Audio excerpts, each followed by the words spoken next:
वारकरी संप्रदायातील थोर महात्मे व महाराष्ट्रातील विचारवंतांची दुर्मिळ कीर्तने, प्रवचने, व्याख्याने ऐकण्यासाठी सुरेश महाराज सूळ या यूट्यूब चॅनलला अवश्य सबस्क्राइब करून बेल आयकॉन दाबा. आम्ही वैकुंठवासी आलो याचे कारणासी, बोलिले जे ऋषी साच भावे वर्ताया. झाडो संतांचे मार्ग, आडराने भरले जग. उच्चेष्ठाचा भाग, शेष उरला तो शिव. अर्थे लोपली पुराणे, नाश केला शब्द ज्ञाने. विषय लोभी मने, साधनेही बुडविली. झाडू संतांचे मार्ग, आडराने भरले जग. उच्चेष्ठाचा भाग, शेष उरला तो शिव. पिटू भक्तीचा डांगोरा, कैकासी दरारा. तुका म्हणे कळा, जय जयकार आनंदे. झाडू संतांचे मार्ग, आडराणी भरले जग. उच्चेष्ठाचा भाग, शेष उरला तो शिव. पांडुरंगा करू प्रथम नमन, पांडुरंगा करू प्रथम नमन. त्या स्मरण होय सकळ विद्यांचे अधिकरण. तेच वंदू श्री चरण श्री गुरूंचे, ते नमस्कारोनी आता. काय माझी वाणी मानेल संतासी, अरंजो चित्तासी आपुलिया. माझी वाणी तुझे वर्णी गुणनाम, ऐसे दे प्रेम काही कळा. मस्तक हे पायावरी, मस्तक हे पायावरी. या वारकरी संतांचा, या वारकरी संतांचा.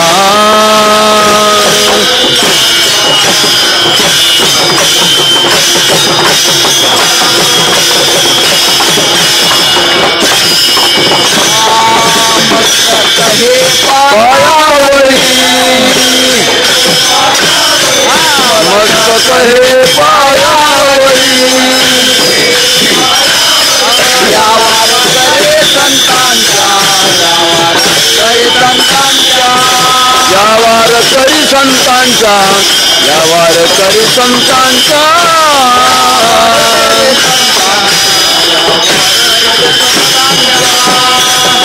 आम्ही वैकुंठवासी आलो यासी कारणासी, बोलिले जे ऋषी साच भावे वर्ताया. झाडो संतांचे मार्ग, आडराने भरले जग. उच्चेष्ठाचा भाग, शेष उरला तो शिव. विश्वसंत जगद्गुरु श्री तुकाराम महाराज यांचा विस्ताराचा अभंग आहे. सप्ताह देखील विस्ताराचा आहे. अभंग अल्प स्वरूपाचा का घ्या, या दृष्टिकोनातून याचा अर्थ असं समजू नका वेळ विस्ताराची होईल असं समजू नका. कारण सुरुवातीला धाक निर्माण होण्याची शक्यता आहे. विश्वसंत जगद्गुरु श्री तुकाराम महाराज यांचा अत्यंत आपल्या जीवनात खऱ्या अर्थानं अर्थ समजून जगाला आपल्या व्यक्तिमत्वाचं दर्शन घडवणारा अभंग आहे. माणसाला माणसं भेटली म्हणजे माणसं समजतात असं नाही. माणसं समजण्याकरता लागणारा अधिकार फार वेगळा आहे. जगामध्ये एक प्रकारची माणसं नाहीत. माणसाचे आकार जरी सारखे असले तरी माणसाचे मानवत्व सारखं नाही. माणसाचं मानवत्व तीन प्रकारचं आहे. प्रकाराचे तीन. तुका म्हणे केले जन, वेगळी वेगळी माणसं. आताच्या तुमच्या वैज्ञानिक संशोधनामध्ये रक्त जरी सर्वांचं तांबडं असलं तरी गट सारखे आहेत का? एकाच एकाला देऊन चालत नाही. चुकीनं दिलं तर प्राण जाण्याची वेळ येते. सारखं नाही. सृष्टीमध्ये विभिन्नता आहे. अभिन्नतेच्या अधिष्ठानावर विकसित झालेल्या या विश्वाच्या विषयात विचार जर केला तर विभिन्नता अनुभवाला येते. वेगळे वेगळेपण आहे. सर्व सारखी जरी दिसत असली तरी सर्वांची सारखी किंमत नाही, सर्वांचा सारखा अधिकार नाही, सर्वांचं सारखं आचरण नाही, सर्वांचं सारखं ज्ञान नाही, सर्वांचे सारखे अनुभव नाही, असं वेगळीक आपल्याला आढळून येते. या विभिन्नतेमध्ये काही गोष्टीची गरज आहे आणि ती म्हणजे या जगाच्या दृष्टिकोनातून दोन महत्वाच्या शक्तीची गरज आहे. एक देवाची गरज आहे आणि दुसरी संतांची गरज आहे, ज्याद्वारा समाजाची प्रतिष्ठापना होते, समाजाचं खऱ्या अर्थानं परिवर्तन ज्याच्यामुळे होतं. ती शक्ती दोन प्रकारची आहे, एक आहे देवशक्ती आणि दुसरी आहे संत शक्ती.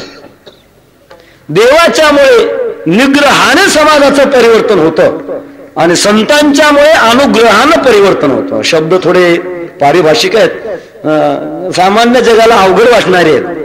निग्रह काय आणि अनुग्रह काय? निग्रह म्हणजे नाश. परमात्मा जगात ज्या वेळेला आसुर माणसं जास्त सुळसुळाट वाढवतात त्यावेळेला त्यांचा नाश करतात, त्याच वेळेला समाजाची खरी घडी बसते. असा एक काल येत असतो. तर दुसरा काल असा येतो की त्यावेळेला समाजाला विचाराची आणि अधिकारी पुरुषाची गरज पडते. त्यावेळेला संत या जगामध्ये अवतीर्ण होतात. जगाच्या खऱ्या प्रतिष्ठापने करता दोन शक्तीची गरज आहे, एक देवशक्ती आणि दुसरी संत शक्ती. आज 20व्या शतकामध्ये सुद्धा भोगवादी या वाहुटळीमध्ये जे चांगलं दिसतंय ते सर्व संतांचं श्रेय आहे. विठ्ठल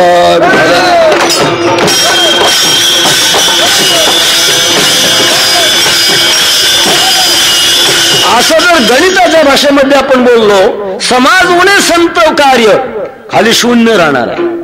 अंशतः नीतिमत्ता आज दिसते. कशा करता दिसते? बली अबला ते काय ज्ञानोबाला म्हणतात, बलवान आणि अबला माणसाला जर मोडून खाल्लं काय बिघडतं? हा नास्तिकवाद माणसाच्या जीवनामध्ये स्वभावत आहे, तरी माणसाच्या मनामध्ये भीती आहे. त्याचं कारण आहे संतांचे या जगात संस्कार आहे. संतांनी एक प्रकारची प्रबोधनाची शक्ती जगामध्ये फेकलेली आहे. अर्थात या विश्वाच्या स्थैर्याकरता आणि कल्याणाकरिता संत जीवनाची अत्यंत आवश्यकता आहे. संत जगामध्ये अवतीर्ण होत असताना त्यांची दोन कारण आपल्याला आढळून येतात. संतांचं थोडं वाङ्मय अत्यंत बारकाईने जर पाहिलं गेलं तर महत्वाची दोन कारण आपल्याला दिसतात. ते जगात का अवताराला येतात? एक, जगाच्या समाजाच्या परिवर्तनाची आवश्यकता म्हणून, तर दुसरं आपल्या व्यक्तिगत जीवनातील आवड म्हणून. विठ्ठल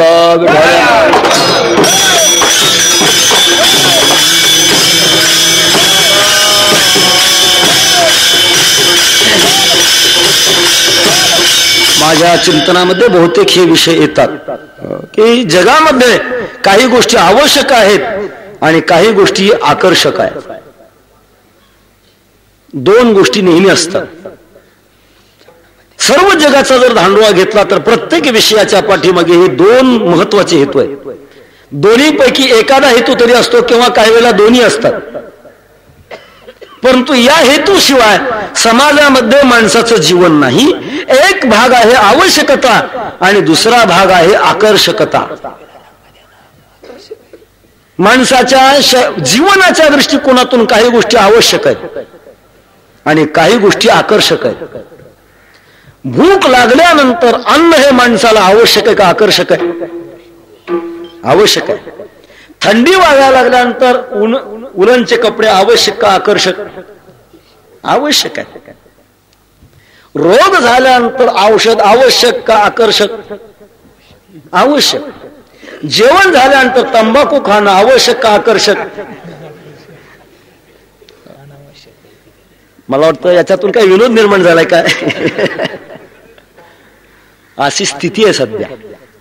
जे अनावश्यक आहे त्याची जागा आकर्षकाने घेतली. दुर्दैव आहे.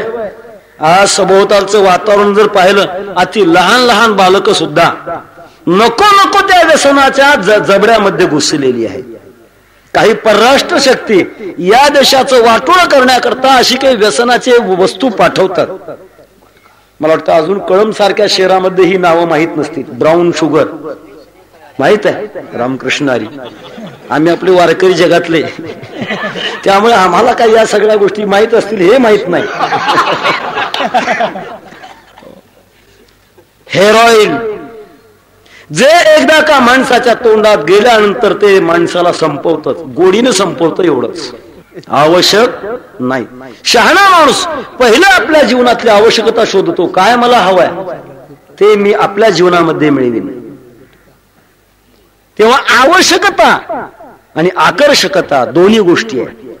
कपडे मळल्यानंतर साबण आवश्यक आहे का आकर्षक आहे?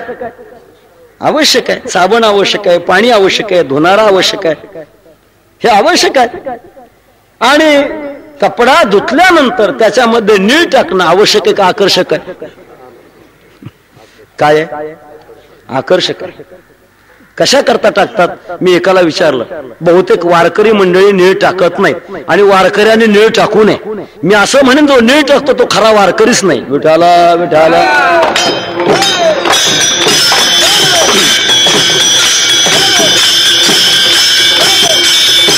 एकाला विचारलं, बाबा एवढं 8 तासानं तुम्ही नीळ का टाकता? त्याने सरळ सांगितलं, 8 दिवस धुण्याची पाळी येत नाही म्हणून. आणि अशी पवित्र कपडे तुम्ही घालता दररोजच. सांगण्याचा अर्थ असा की आवश्यकता आणि आकर्षकता या विषयामध्ये बहुतेक समाज आकर्षक विषयाच्या ग्रासात जातो, आवश्यकतेकडे झुकत नाही. संत या जगाला दोन्ही गोष्टी करतायत, आवश्यक म्हणून आहेत आणि संतांचं या जगातलं एक आकर्षण आहे. काय आकर्षण आहे त्यांचं या जगातला अवतार घेण्याचं? घेईन मी जन्म या जसाठी देवा, घेईन मी जन्म या जसाठी देवा.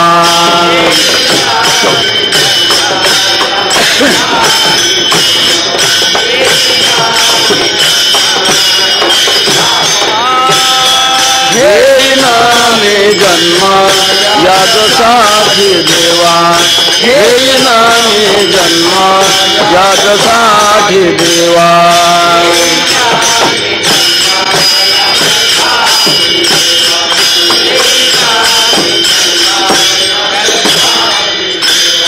तुझी चरण सेवा साधावया,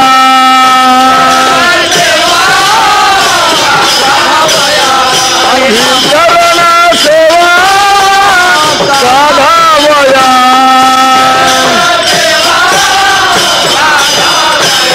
हरिनाम कीर्तन संतांचे पूजन, हरिनाम कीर्तन संतांचे पूजन.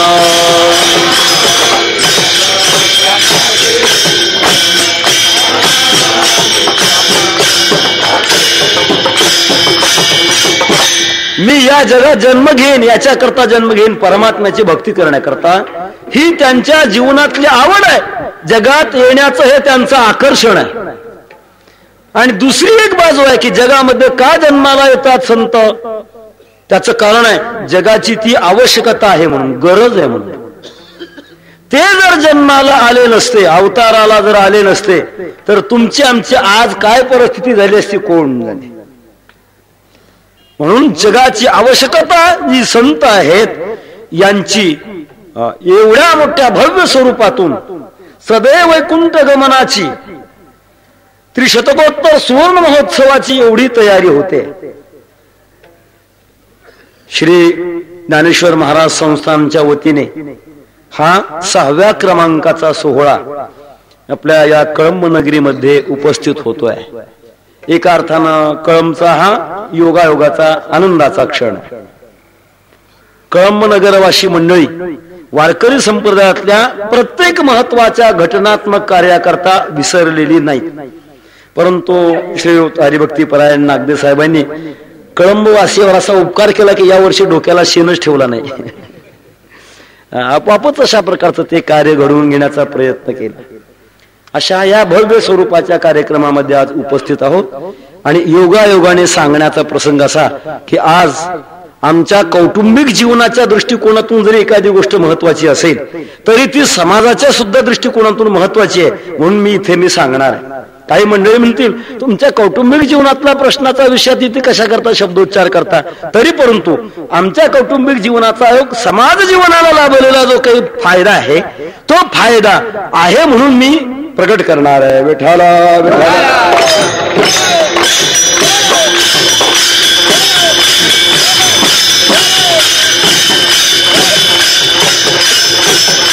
आज वैकुंठवाशी तीर्थरूप हरिभक्त परायण जनार्दनराव नारायणराव आपेगावकर अर्थात हासेगावकर यांच्या पुण्यस्मरणाचा दिवस आहे. असं या तो माझ्या दृष्टिकोनातून जरी वैयक्तिक असेल, परंतु कळंबकरांच्या मध्ये सांगायचं काय कारण आहे, त्याचं कारण आहे कळंब तालुक्यामध्ये वारकरी संप्रदायाच्या इतिहासाच्या दृष्टिकोनातून पाहिलं तर आमचे वडील एक अर्थानं मूळ आहे. ज्यावेळेला आम्ही आळंदीहून शिक्षण घेऊन आलो त्यावेळेला पाहिलं की कळंब तालुका म्हणजे एक दंडकारण्यच होतं वारकरी संप्रदायाच्या दृष्टिकोनातून. इथे कुठेच प्रकारच्या पद्धतशीर अशा प्रकारची भजनं पूजन वगैरे घडत नव्हती, कीर्तनं घडत नव्हती, तळमळ वाटत होती. हे घडायला पाहिजे तेव्हा आती त्याची अशा प्रकारची तळमळ घेऊन आमच्या गावीच मोठे मोठे उत्साह करवण्याचे प्रयत्न केले. वैकुंठवाशी परमपूज्य गुरुवर्य दुंडा महाराज आदी करून श्रेष्ठ मंडळी हासेगावला आली आणि मग कळंब तालुक्याच्या गावी नंतर मग कार्याला सुरुवात झाली. इथे पुन्हा सप्ताह मोठे झाले आणि या सप्ताहाचे पडिसाद मग अन्य ठिकाणी भिन्न भिन्न स्वरूपातून उगवले गेले. आता अलीकडच्या या तालुक्यामध्ये वारकरी संप्रदायाचे मोठे कार्यक्रम होणारे डिकसळ संस्थान हे सगळे नंतरचे, परंतु मुळामध्ये आमच्या वैकुंठवाशी परमपूज्य तीर्थरूप आमच्या वडिलांचाच हा एक अर्थाचा बीजारोपणाचा प्रकार आहे. त्यांच्याद्वारे या कळंब तालुक्यामध्ये वैकुंठवाशी गुरुनाम गुरु बंकर स्वामी महाराज यांचे पाय या तालुक्याला लागले. ज्यांनी महाराष्ट्रामध्ये कीर्तन करण्याची पद्धती काय असते, चिंतन करण्याची पद्धती काय असते आणि वारकरी संप्रदायाचं खरं अंतरंग काय आहे हे जगाला उघड मनानं सांगून दिलं. अशा प्रकारच्या महान थोर विभूतीचा पदस्पर्श ज्यांच्यामुळे लागला, ज्या स्वामी महाराजांचे शिष्य महाराष्ट्रामध्ये ठिकठिकाणी पांगले आणि फार मोठा प्रचार त्यांच्याद्वारे घडला गेला, अशी महत्वाची विभूती इथे येऊन गेली. तेव्हा कळंब तालुक्याच्या वारकरी संप्रदायाच्या इतिहासामध्ये त्यांचा संबंध असल्यामुळे माझंही व्यक्तिगत पारमार्थिक जीवन त्यांच्याद्वारा बनलंय आणि आमचे तीर्थस्वरूप हरिभक्तीपरायण पद्मश्री शंकर बापू आपेगावकर त्यांना बापू बनवण्यामध्ये पहिला वाटा आमच्या वडिलांचा आहे. त्यांची आजची पुण्यतिथी आहे. तेव्हा एका अर्थानं मी हा चुकूनच माझ्या अनवधानाने इथे हा कीर्तन सेवेचा भाग घेतला, पण तो घेतल्यानंतर पुन्हा टाळता येण्यासारखी परिस्थिती नसल्यामुळे आज मी चिंतनाकरता इथे उभा आहे. विठाला विठाला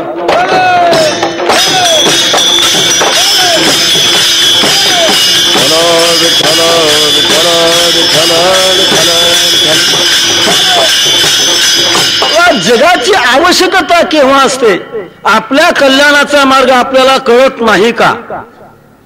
माणसाला ज्ञानाच्या बाबतीमध्ये 3 प्रकारची परिवर्तन होतात.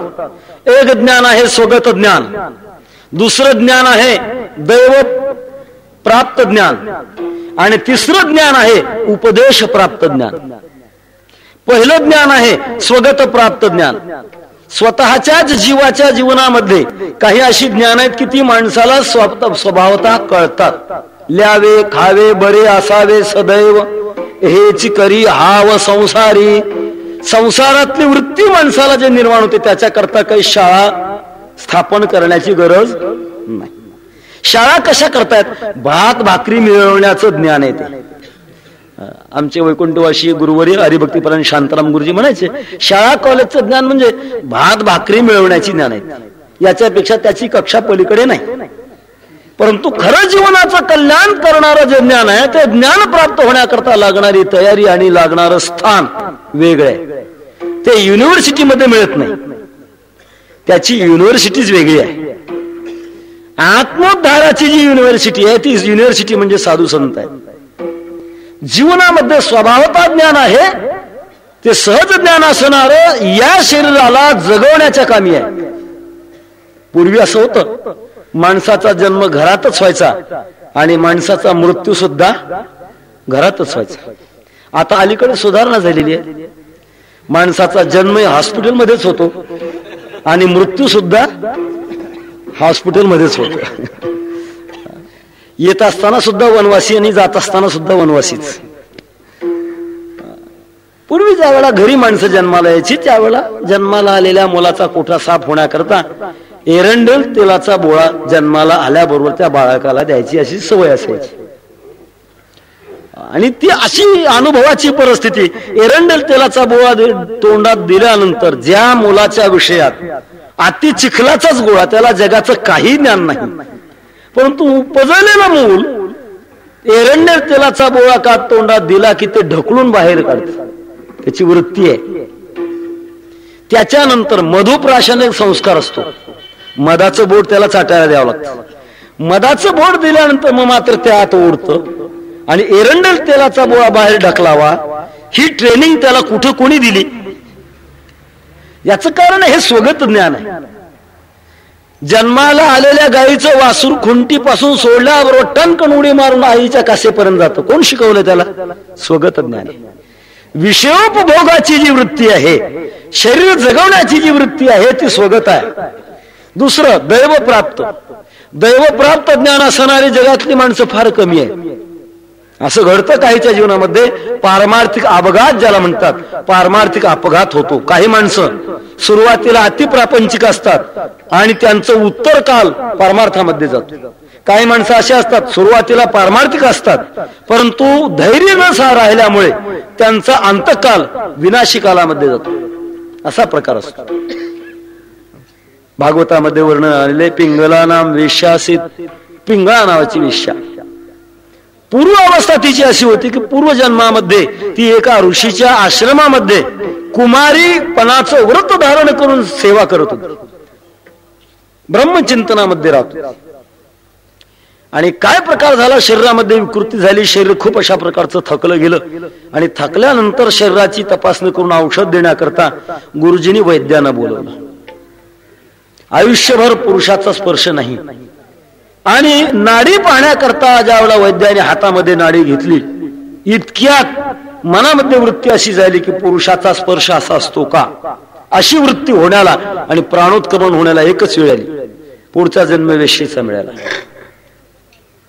काही दिवस अशा प्रकारचा काल गेला आणि काही काळ गेल्यानंतर एक दिवस पूर्वजन्मातली पुण्याई तिची उदयाला आली आणि त्या पुण्याईच्या द्वारे तवसाय झाला हृदय निवासी, बुद्धी दिली जासी नाश नाही. एकदम अंतरंगामध्ये प्रकाश पडला आणि मग ती एकदम लख प्रकाशात अध्यात्माच्या प्रकाशामध्ये जगाला सांगते, संतम समीपे रमणम रतिप्रदम वित्तप्रदम सर्वमिमं विहाय.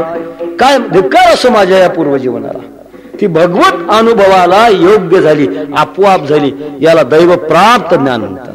आणि तिसरं ज्ञान आहे जगाला सांगून शिकून आटाच करून करोने सायास शिकवते.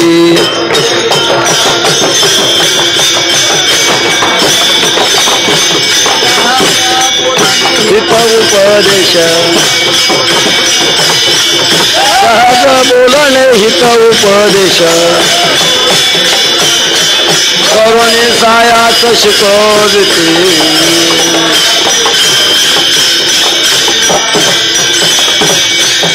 सायास करून शिकवण्याची पाळी ज्या वेळेला येत असते, अशा वेळेला संत अवताराला येतात. आणि अवताराला आल्यानंतर तुकाराम महाराजांच्या जीवनामध्ये अशी काही माणसाला वेगळी अवस्था दिसून येते की गर्भश्रीमंती असताना सुद्धा तुकाराम महाराजांच्या व्यवहाराचं दिवाळ निघालं.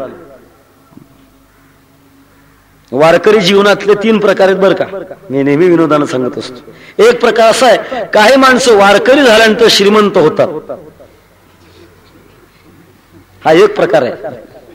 दुसरा असा प्रकार आहे, काही माणसं वारकरी झाल्यानंतर आहे तसं राहतात, हा दुसरा प्रकार आहे. आणि तिसरा असा प्रकार आहे, काही माणसं वारकरी झाल्यानंतर दरिद्री होतात. तिसरा प्रकार ऐकल्यानंतर भिवू नका बरं का, सगळेच दरिद्री होतात असं नाही. कारण दरिद्री का म्हटलं की माणसं त्याला भीती वाटते, नको मग कशाला जाय तिथे. देवतेचे खूण आला ज्याच्या घरा त्याच्या पडे चिरा संसाराशी. आणि तसं जर असतं तर नागदेव साहेबांच्या बँकेचं प्रमाण वाढतं चाललं नसतं. तसंच जर असतं तर 3 प्रकार आहे तसा. एक प्रकार असा की परमार्थाला लागतो, वारकरी होतो आणि त्याची संसारात भर पडते, बंगल्यावर बंगले चढतात, बँकेत पैसे वाढतात, दारात गाड्या लागतात. हा सगळा प्रकार होतो. का प्रकार होतो?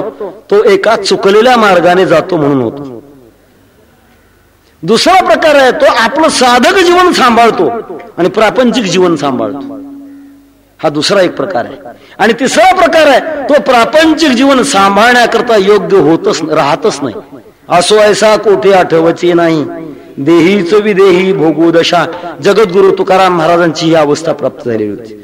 संसाराचं दिवाळ निघालं होतं, काढलं नव्हतं. काढणं वेगळं आणि निघणं वेगळं. काढणारी काही माणसं असतात, का काढतात? इति गुह्यतमम शास्त्रम, ते कीर्तनात सांगायचं नाही. विठाला विठाल.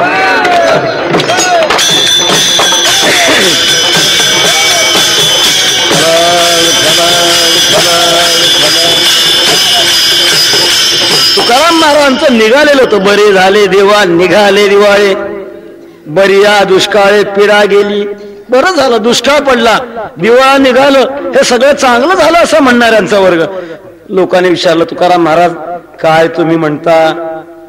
बरं झालं म्हणता, संसारातली नुकसान झाली म्हणता, आणि ते चांगलं म्हणता. तुम्हाला शहाणं म्हणावं का वेडं म्हणावं? कारण हेच किती योग्यतेचे असतात हे ठरण्यावर अवलंबून आहे. कोण कोणाला शहाणं म्हणतं याच्यावर पुढचा मनुष्य शहाणा ठरत असतो. एखाद्या वेड्याने एखाद्याला शहाणं ठरवलं तर तो शहाणा ठरेल का वेडा ठरेल? तो वेडाच ठरणार आहे, खास फर्स्ट क्लासचा वेडा ठरेल, साधा ठरणार नाही. आणि एखाद्या शहाण्याने एखाद्याला शहाणा ठरवलं तर तो खरा शहाणा, तो खरा शहाणा ठरेल. शहाणाच शहाण्याला शहाणा म्हणत असतो. ही अवस्था लक्षात घेऊन लोक तुकाराम महाराजांना म्हणायला लागले, तुकाराम महाराजांचं चुकलं, तुकाराम महाराजांचं चुकलं. त्यांनी लक्ष घालायला पाहिजे होतं संसारामध्ये. संसारातलं दिवाळं निघालं, किती फजिती झाली त्यांची. तुकाराम महाराजांना प्रत्यक्षात सांगण्याचा प्रयत्न करू लागले, महाराज तुमचं चुकलंय बरं का, संसाराकडे लक्ष दिलं पाहिजे, संसार केला पाहिजे, चांगला निटाने संसार केला पाहिजे. असं असताना तुम्ही संसाराकडे अजिबात लक्ष देत नाहीत. तुकाराम महाराजांनी सांगितलं, आमचा विषय संसार नाही. का नाही? सर्व जगाचा संसार हा विषय आहे आणि तुमचा विषय संसार का नाही? तुकाराम महाराजांनी सांगितलं, का नाही त्याचं कारण आहे, जगामध्ये जन्माला येणाऱ्याचे दोन प्रकार आहेत. एक वर्ग असा आहे काम घेऊन जन्माला येतो, आणि दुसरा असा वर्ग आहे आल्यानंतर काम हुडकतो. शहरामध्ये जाणाऱ्याचे असे दोन वर्ग आहेत. काही माणसं शहरामध्ये जातात, गेल्यानंतर त्यांचं काम अगोदरच तयार असतं, त्यांचा टेबल तयार असतो, त्यांचे शिपाई तयार असतात, फक्त साहेबांनी जायचं आणि तिथे समाविष्ट होऊन त्यांच्या आपल्या कामाला लागायचं, अगोदरच काम तयार असतं त्यांचं. आणि काही माणसाला जाऊन काम शोधावं लागतं, यांच्या पाया पडा, त्यांच्या पाया पडा, देता का नोकरी, देता का काम, देतं का काम, असं म्हणावं लागतं, काम शोधावं लागतं.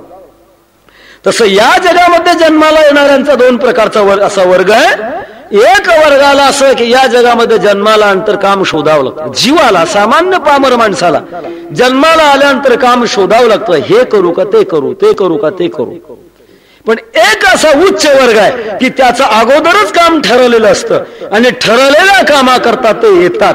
महाराज म्हणतात, आम्ही संसाराच्या कार्याकरता या मृत्यू लोकात आलेलो नाही, आमचं येण्याचं कारण आहे या जगाची गरज म्हणून आम्ही आलेलो, आवश्यकता म्हणून आलो. वस्तुतः आम्ही जिथून आलो ते ठिकाण सामान्य समजू नका. आमची अवस्था जर पाहिली ती आमची अवस्था वेगळी आहे. त्या अभंगाच्या पहिल्या चरणात तुकाराम महाराज सांगतात,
गेल्यानंतर तुम्ही समजता तसं नाही आमची परिस्थिती.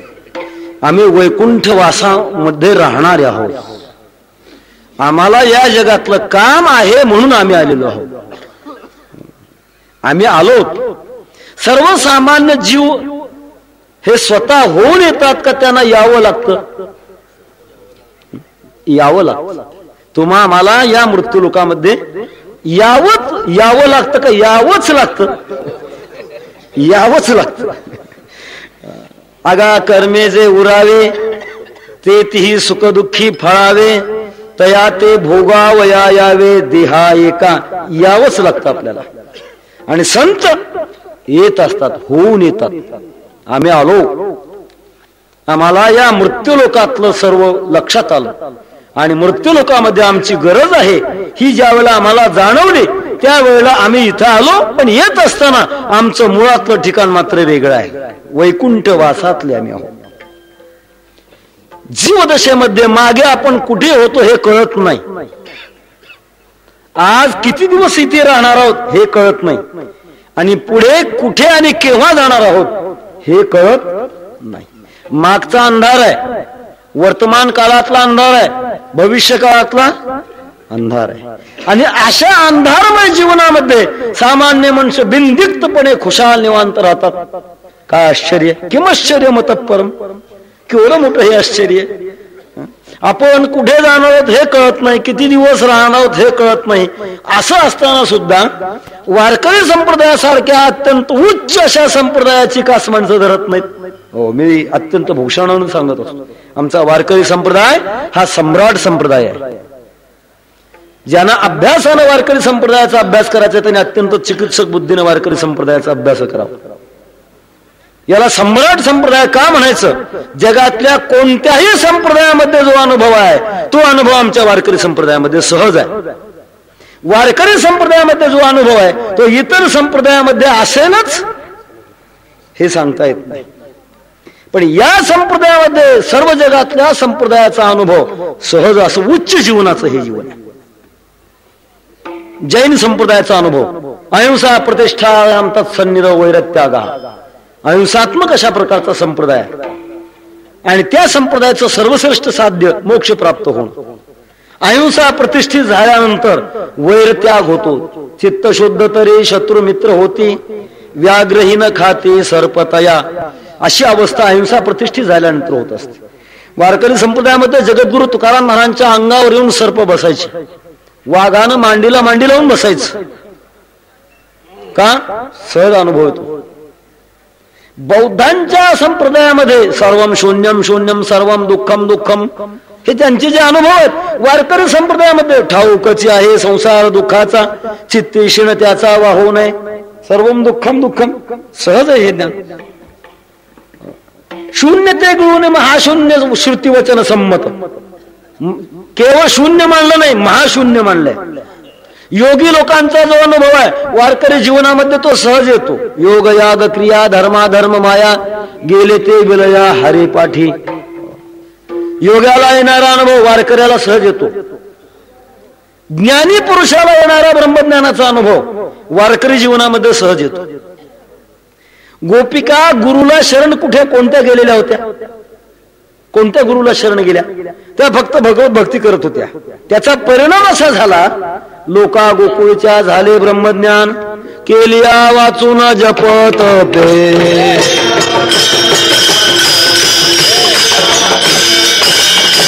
लोका गोकुळच्या झाले ब्रह्मज्ञान, लोका गोकुळच्या झाले ब्रह्मज्ञान केलिया वाचून जपत पे.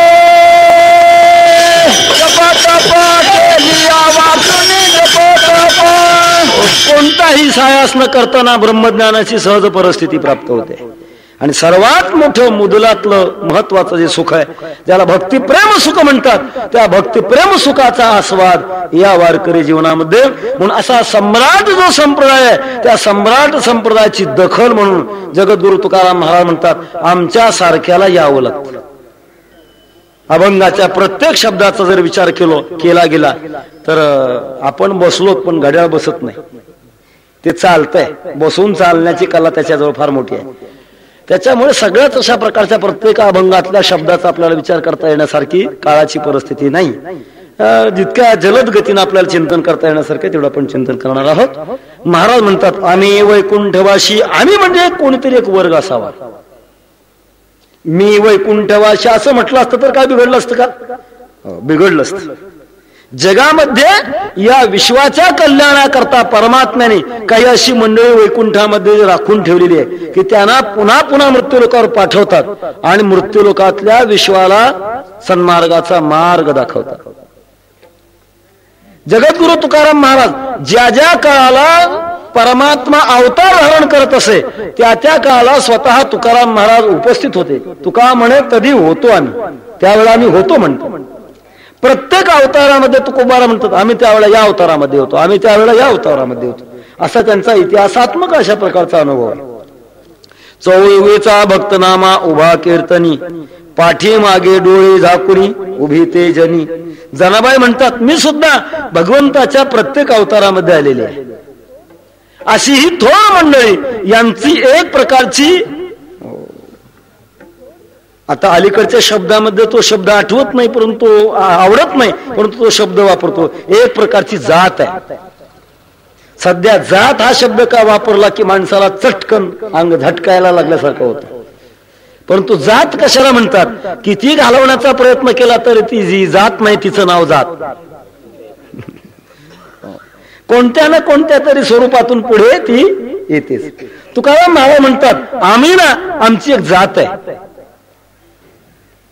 ही जात संसारामध्ये ज्या जाती आहेत त्या जातीला बाजूला ठेवून बनलेली जात आहे. ती सर्वांची एक जात आहे. आम्हा भाविकाची जाती एक विडजी श्रीपती अलंकार युक्ती येथे पुढे सरो शकेचे ना. आमची भाविकाची एक जात आहे म्हणतो. या जातीमध्ये शरीराला महत्व नाही. शरीरानं कोण कोणत्या जातीतलं आहे हे समाज व्यवस्थापनेचं कार्य सांगणाऱ्या प्रकार वेगळा, ते शास्त्र वेगळं. त्याचा मला इथे विचार करायचा नाही. परंतु भक्ती करणाऱ्या भगवत भक्ताची सर्वांची मात्र जात एकच आहे आणि ती म्हणजे भाविक ही जात आहे. अशा आम्हा भाविकांच्या जातीचा आम्ही अशी काही जण असे आहोत. आम्ही वैकुंठवासी आहोत. आमचं पूर्वीचं राहण्याचं स्थान एक वेगळं आहे. जगामध्ये असं असतं ब्रह्मज्ञान का प्राप्त झालं की जीवत्व प्राप्त करून देणारी जे एक उपाधी ज्याला म्हणतात, ज्याला अंतःकरण म्हणतात. वेदांताच्या शब्दामध्ये अंतःकरण नावाची एक वस्तू आहे. समोर वेदांताचं चिंतन करणारी मंडळी असल्यामुळे काही वेदांताच्या प्रक्रिया आज येणं सहजासहजी स्वाभाविक आहे. अंतःकरण ज्याला म्हणतात ज्याच्यामुळे परमात्म्याचा आभास निर्माण होतो आणि जीवाला जीवत्व प्राप्त होतं, असं जे काही अंतःकरण आहे ते अंतःकरण ज्या वेळेला जीवनमुक्त दशा प्राप्त आहे तोपर्यंत राहतं. पण विदेहमुक्त दशा प्राप्त झाल्यानंतर त्या अंतःकरणाचा स्फोट होतो. फक्त ब्रह्मच राहतं, अंतःकरणच राहत नाही. परंतु हा जो संतांचा वर्ग आहे यांचा वर्ग असा आहे यांच्या अंतःकरणाचा स्फोट होत नाही. हे अंतःकरण कायम राहतं आणि राहिलेल्या अंतःकरणासह हे वैकुंठाला जातात. म्हणून जगद्गुरु तुकाराम महाराज जिथून आले तिथेच गेले. सामान्यपणाने गेले नव्हे, सदैव वैकुंठाला गेले. हा तुकाराम महाराजांच्या जीवनातला एक विशेष अशा प्रकारचा चमत्कार आहे. आणि असा तो चमत्कार आपली अवस्था तुकाराम महाराज सांगतात. आमचा प्रकार असा आहे आम्ही वैकुंठवासात. वैकुंठ एक लोक आहे. मृत्यू लोकामध्ये त्या वैकुंठ लोकाचं वर्णन शास्त्रामध्ये वाचायला मिळतं. वैकुंठ पाहायला मिळणार नाही. स्वर्ग, वैकुंठ, पाताळ, कैलास, सत्यलोक याचं वर्णन शास्त्रामध्ये. जगाची कल्पना मांडत असताना विद्यारण्य स्वामींनी जग म्हणजे काय 11 प्रकारच्या साधनाने कळतं त्याचं नाव जग. सध्या भूगोलशास्त्रज्ञ त्यांच्या संशोधनाच्या मार्गाने जे कळतं तेवढा जगाचा इतिहास नकाशा काढतील. परंतु शास्त्रामध्ये जे जग सांगितलंय त्याचा नकाशा काढण्याची ताकद फक्त संतांमध्ये आहे, ती दुसऱ्याकडे नाही. खऱ्या अर्थानं जग कसं आहे? एकादशेंद्रिय युक्त्या शास्त्रेणाप्यवगम्यते यावत किंचित भवेदेतम इदं शब्दोदितम जगत. जगत म्हणजे काय? जगाची व्याख्याच केलेली. 11 इंद्रियाने शास्त्राने जे कळतं त्याचं नाव जग. शास्त्रामध्ये वैकुंठ लोकाचं वर्णन केलेलं आहे, स्वर्ग लोकाचं वर्णन केलेलं आहे, कैलास लोकाचं वर्णन केलेलं आहे. संसारामध्ये माणसं आपले पिताजी अथवा कोणी दिवंगत का झाले की त्यांच्या पाठीमागे काहीतरी आदराचा शब्द लावतात. विष्णू संप्रदायातले असतील, वैष्णव असतील ते वैकुंठवासी येतील, शैव संप्रदायाचे असतील तर कैलासवासी येतील, आणि भोग संप्रदायाचे असतील तर स्वर्गवासी येतील.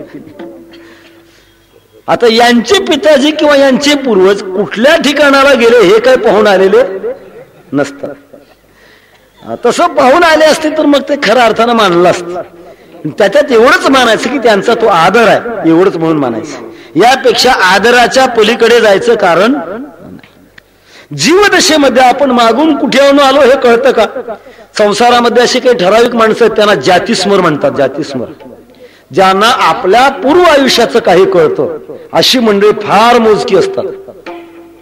जगद्गुरु तुकोबारांच्या शिष्या बहिणाबाई यांनी आपल्या पूर्वीच्या 14 जन्माचा इतिहास सांगितला. मी कोणत्या कोणत्या जन्मात काय काय होतं 14 जन्माचा इतिहास सांगितला. आमचे वैकुंठवासी गुरुनाम गुरु जोग महाराज यांनी आपल्या मागच्या जन्माचा इतिहास सांगितला. त्यांनी असं सांगितलं, मी मागच्या जन्मामध्ये ज्ञानेश्वर महाराजांची पालखी वाहणारा भुई होतो आणि 40 वर्ष माझ्या खांद्यावर ज्ञानोबारांची पालखी वाहिली. असा सांगणारा जो वर्ग आहे ज्यांना अतीत काळाचं ज्ञान असतं आणि ज्यांना अनागत काळाचं ज्ञान असतं, हा वर्ग जगातला वेगळाच वर्ग आहे. तो खूप बरा आहे त्या वर्गात. त्यांना कळतं. आणि कुंठवाशी आलो याची कारणाशी खाली आलो, वैकुंठातून खाली आलो. वस्तुतः व्यवहाराच्या दृष्टीने आणि शास्त्राच्या दृष्टिकोनातून हे चुकीचं वाटण्यासारखं आहे.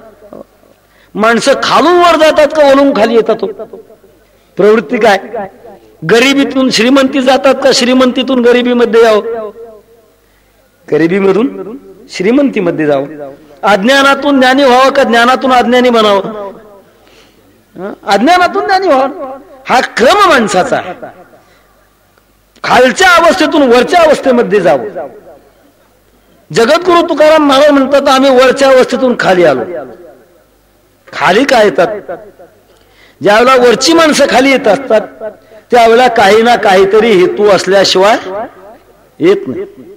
काही लोकांना प्रमोशन मिळतं परंतु बुद्धिपुरस्सर नाकारतात. का नाकारतात? त्याचं कारण जिथे आहे तिथे तुका म्हणे तेथे काहीतरी आहे. काहीतरी असल्याशिवाय उच्च अवस्थेचा त्याग करत नाही. तुकाराम महाराज म्हणतात, आम्ही सुद्धा उच्च अवस्थेचा त्याग केला आणि खाली आलो. का आलो? याचं कारण आहे. आलो याची कारणाशी. कोणतं कारण आहे? बोलिले जे ऋषी साच भावे वर्ताया. माणसाच्या कल्याणाचं शास्त्र प्रगट करणारा या जगामध्ये जो वर्ग आहे त्यांना ऋषी असं म्हणतात. विठाला विठाला. एक वेगळे मंत्रदृष्टा रहा ऋषय. ज्यांना मंत्राचा दृष्टांत होतो त्यांना ऋषी म्हणतात. ज्यांची साधना तपश्चर्या आणि तपश्चर्या करून मंत्राचं ज्यांना दर्शन होतं. वेगवेगळ्या प्रकारचे मंत्र आहेत, मंत्रशास्त्र वेगळं आहे. तेव्हा असं ज्याने आपल्या जीवनामध्ये ऋषी जीवन जगले आहे. ऋषी म्हणजे त्यागाचं जीवन, ज्ञानाचं जीवन आणि जगाला ज्याने प्रबोधन केलं असं जे जीवन आहे. परंतु प्रकार असा होत असतो की काही वेळेला ज्ञानामध्ये पुन्हा मलिनता येण्याची शक्यता असते. चांगलं ज्ञान प्रस्थापित केल्यानंतर सुद्धा भूतकालामध्ये असा काही काळ निघून जातो की पाखंडी माणसं त्या ज्ञानाला म्लान करतात. भगवान कृष्ण परमात्म्याने अर्जुनाला श्रीमद भगवत गीतेमध्ये सांख्यशास्त्र सांगितलं, योग सांगितलं. योग सांगितल्यानंतर अर्जुनाला सांगितलं की अर्जुना इमं विवस्वते योगम प्रोक्तवान हमव्ययम. हा मी योग पूर्वी विवस्वानाला सांगितला, मनुला सांगितला. खूप मोठी लांबलचक परंपरा सांगितली. अर्जुनाच्या चेहऱ्यावर हास्य भाव निर्माण झाला. ही माणसं आपलं असं वय वाढतं का सांगतात? काय असतं संसारामध्ये काही माणसं आपलं वय फार वाढतं सांगतात. कोणत्या वेळा वाढतं सांगावं आणि कोणत्या वेळा कमी सांगावं हा सध्या एक व्यवहाराचा भाग बनलेला आहे. 50 पर्यंत आलेली माणसं 65च्या पुढे जाऊन बसू लागलेली आहेत. का बसू लागली याचं कारण आहे एसटी महामंडळाची कृपा होते. अर्ध्यावर येतो, 50चा 65वर जातो. मला असं म्हणायचं त्या गृहस्थाला प्रत्यक्षात यमदूताने यावं आणि भेट द्यावी. हो, तुमच्या आयुष्यातली 15 वर्षाची मी सुद्धा वजाबाकी केलेली आहे, चालतं का तुम्हाला?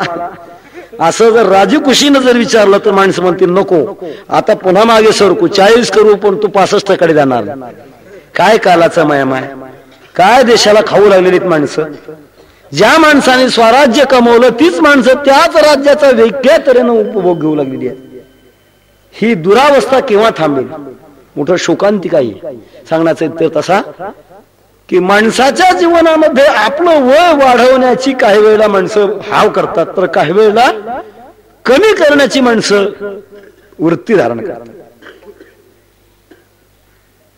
तुकाराम महाराज म्हणतात, जसं भगवान म्हणतात मी फार जुना आहे. अर्जुनाच्या चेहऱ्यावर हास्य भाव निर्माण झाला. एखादा मनुष्य बोलू लागला ना, बोलत असताना त्याचं बोलणं लबाडीचं आहे का खरं आहे हे श्रोत्याच्या चेहऱ्यावरून समजत असत. श्रोत्यांचा चेहरा काय समजतो, काय म्हणतो, त्याच्यावरून त्याची प्रतिक्रिया व्यक्त होते. अर्जुनाच्या चेहऱ्यावर असा भाव उमटला की परमात्मा लबाड बोलायला लागले, खोटं बोलायला लागले. असा भाव उमटल्यानंतर भगवान परमात्मा म्हणाले, अर्जुना तुला पटलं नाही मी, पण हे लक्षात घे, तुला मागचं कळत नाही आणि मला मागचं दिसतंय. बहुनी मे व्यतीतानी जन्मानि तवचा अर्जुन तान्यहं वेद सर्वाणि नत्वं.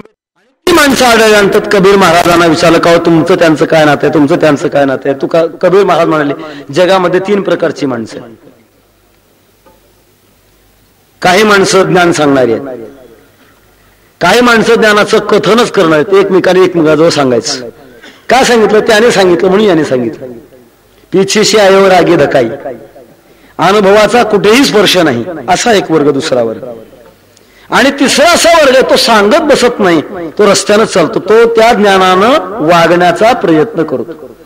कबीर महाराज म्हणाले, आमचे 3 जणांचे 3 नाते. ज्ञान कहेसो पूत हमारा, कथने कहेसो नाती. ज्ञान सांगणारा तो आमचा मुलासारखा आहे. कथने कहेसो नाती, कथा सांगणारा आमच्या नातवासारखा आहे. राह चले सो गुरु हमारा, हम है उनके साथी. जो रस्त्याने चालतो ना तो मात्र आमचा गुरु आहे आणि आम्ही त्यांच्या बरोबर आहे. त्याचं कारण आहे, परमार्थ सांगणारे आणि परमार्थ वागणारी जगात माणसं फार कमी आहेत. चालो जाणे वाट ऐसा विरळा एखादा, चालो जाणे वाट ऐसा विरळा एखादा.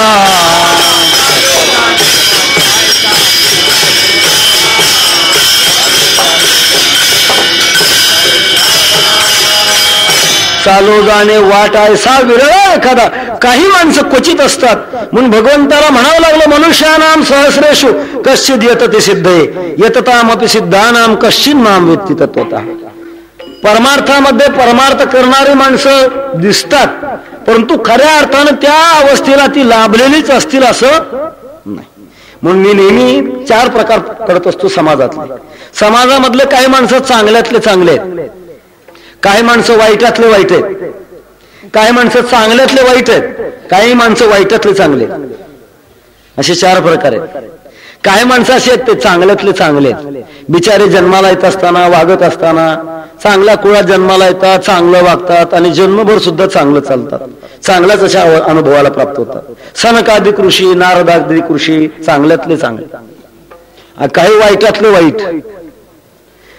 वाईट अशा प्रकारच्या कुळामध्ये जन्माला येतात, ज्या कुळामध्ये भक्तीचा संस्कार नाही, ज्या कुळामध्ये ज्ञान नाही, ज्या कुळामध्ये नीती कळत नाही, ज्या कुळामध्ये धर्म अधर्म कळत नाही, अशा कुळात जन्माला येतात आणि वागतात सुद्धा तसंच.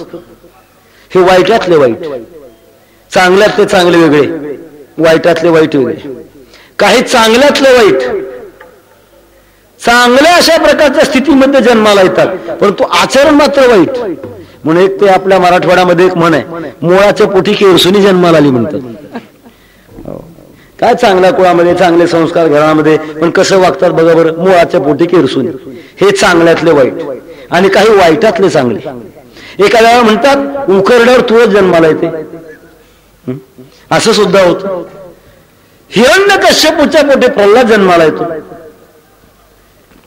असं घडतं की काही वेळेला वाईटातलं चांगलं अशा प्रकारचं म्हणण्याची पाळी येते. समाजामध्ये सुद्धा असा काही वर्ग आहे की तो परमार्थ करत असताना जरी दिसत असला तर चांगल्यातला चांगला म्हणता येत नाही. त्याला काय म्हणत किंमत एवढी द्यावी लागते, वाईटातला चांगला. मी छोटासा दृष्टांत देऊन चालत असतो. शाळेचा निर्णय लागलेला होता आणि मुलं आपला आनंद प्रगट करत होते. त्यामध्ये एक मुलगा पेढे वाटत होता. तो पेढे वाटता वाटता त्याने आपल्या बापाला सुद्धा पेढे दिले. बाबा घ्या पेढे. बाबाने विचारला, रे पेढे कशाचे वाटतोयस? मी पास झालो बाबा. पास झालास तू? आश्चर्य वाटायला लागलं बाबाला, कारण आपल्या मुलाची किती पात्रता आहे हे बापाला माहिती असते. तो सहस्र बुद्धी आहे का अब्ज बुद्धी आहे का कोटी बुद्धी आहे हे बापाला माहिती होतं. त्याला माहिती होतं की हा पास होणारच नाही, पण झाला पास. काय आश्चर्य, तू पास झालास? बाबा आता तुम्हाला आश्चर्य वाटायला लागलं, नुसता पास नाही फर्स्ट क्लास पास झालो पुन्हा. मग तर बाबाला आश्चर्याचा परिवार होता. त्याला विचारलं, तू फर्स्ट क्लास पास झालास? हा म्हणे. कशात जास्त मार्क पडले? म्हणजे गणितामध्ये मार्क पडले. नवीनच तो गणित शिकण्याच्या वृत्तीमध्ये होता. त्याला पाढे सुरू केलेले होते. मग काय तुला प्रश्न कोणता आला होता? म्हणे नवापाची किती प्रश्न आला होता. मग तू काय उत्तर दिलं? मी नवापाचे 50 उत्तर दिलं.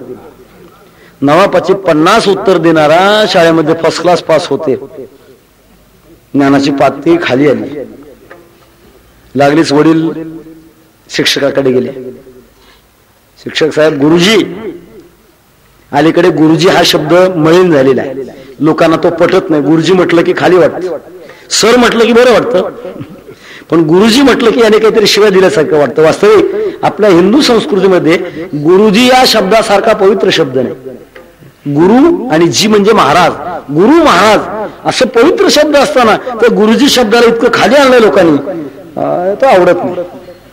गुरुजी, माझ्या मुलाला तुम्ही पास केलं आणि ते साधं पास नाही फर्स्ट क्लास पास केलं. कसं काय पास केलं? गुरुजींनी सांगितलं, बघा आमच्या वर्गामध्ये नवापाची 50 त्याने उत्तर दिलं म्हणून फर्स्ट क्लास पास केलं. असं कसं शक्य? का सिद्धांत बदलत असतात का? त्याचा तुम्ही अज्ञानच कायम ठेवलं? तसं नाही झालं म्हणाले. तो फर्स्ट क्लास पास आला म्हणजे याचा अर्थ असा आला की आमच्या वर्गामध्ये काही मंडळींनी, काही मुलांनी नवापाचे 70 उत्तर दिलं, काहींनी 65 दिलं, काहींनी 60 दिलं, काहींनी 55 दिलं. सगळ्यात कमी आकडा याचा म्हणून हा फर्स्ट क्लास पास. आशा आहे की पुढे काही दिवसांनी हा नवापाची 45 म्हणेल, म्हणून याला फर्स्ट क्लास पास केला. वारे फर्स्ट क्लास पास. हा वाईटातला चांगला का चांगल्यातला चांगला आहे? हा वाईटातला चांगला आहे. तसं परमार्थ करणारी काही मंडळी जरी असली ती चांगल्यातली चांगली असतात असं नाही, ती वाईटातली चांगली असतात. विठाला विठाला सांगण्याचा अर्थ असा आहे की चालू जाणे वाट आहे साहेब विरळा एखादा, मार्गाने चालणारी माणसं फार कमी आहेत. नाहीत असं नाही, कमी आहेत. कोण आहेत? आणि मार्गाने चालत असताना त्यांच्या मार्गामध्ये धरसोड होते आणि रस्त्यावर पुन्हा अशी अवस्था प्राप्त होते की संभ्रम निर्माण होतो. हे खरं का ते खरं, ते खरं का ते खरं. शब्दाचे अर्थ अनेक प्रकारचे निर्माण करण्याची प्रवृत्ती होते आणि अनेक अर्थ निर्माण करण्याची प्रवृत्ती होत असल्यामुळे त्याच रस्त्यानं पुन्हा मागावून अनुसरण करणाऱ्या माणसाला असा घोटाळा निर्माण होतो. यांचं ऐकावं का त्यांचं ऐकावं, हे सांगतात ते खरं आहे का ते सांगतात ते खरं आहे, अशा प्रकारची संभ्रम अवस्था निर्माण होते. संभ्रम अवस्था निर्माण झाल्यानंतर तुकाराम महाराज म्हणतात, असा रस्ता परमार्थानं जाण्याचा जो रस्ता आहे तो रस्ता ऋषी महर्षीने केलेला आहे. आम्ही मात्र एक करतो, जो राजमार्ग आहे अन्य मार्गाला मोडतो. केला राज्यभार चाले ऐसा. आणि त्या रस्त्यावर एक काम करतो, हातामध्ये झाडू घेतो आणि झाडू घेऊन साधू संतांनी घालून दिलेला मार्ग पुन्हा झाडतो. हे अभंगाच्या दुसऱ्या चरणाचा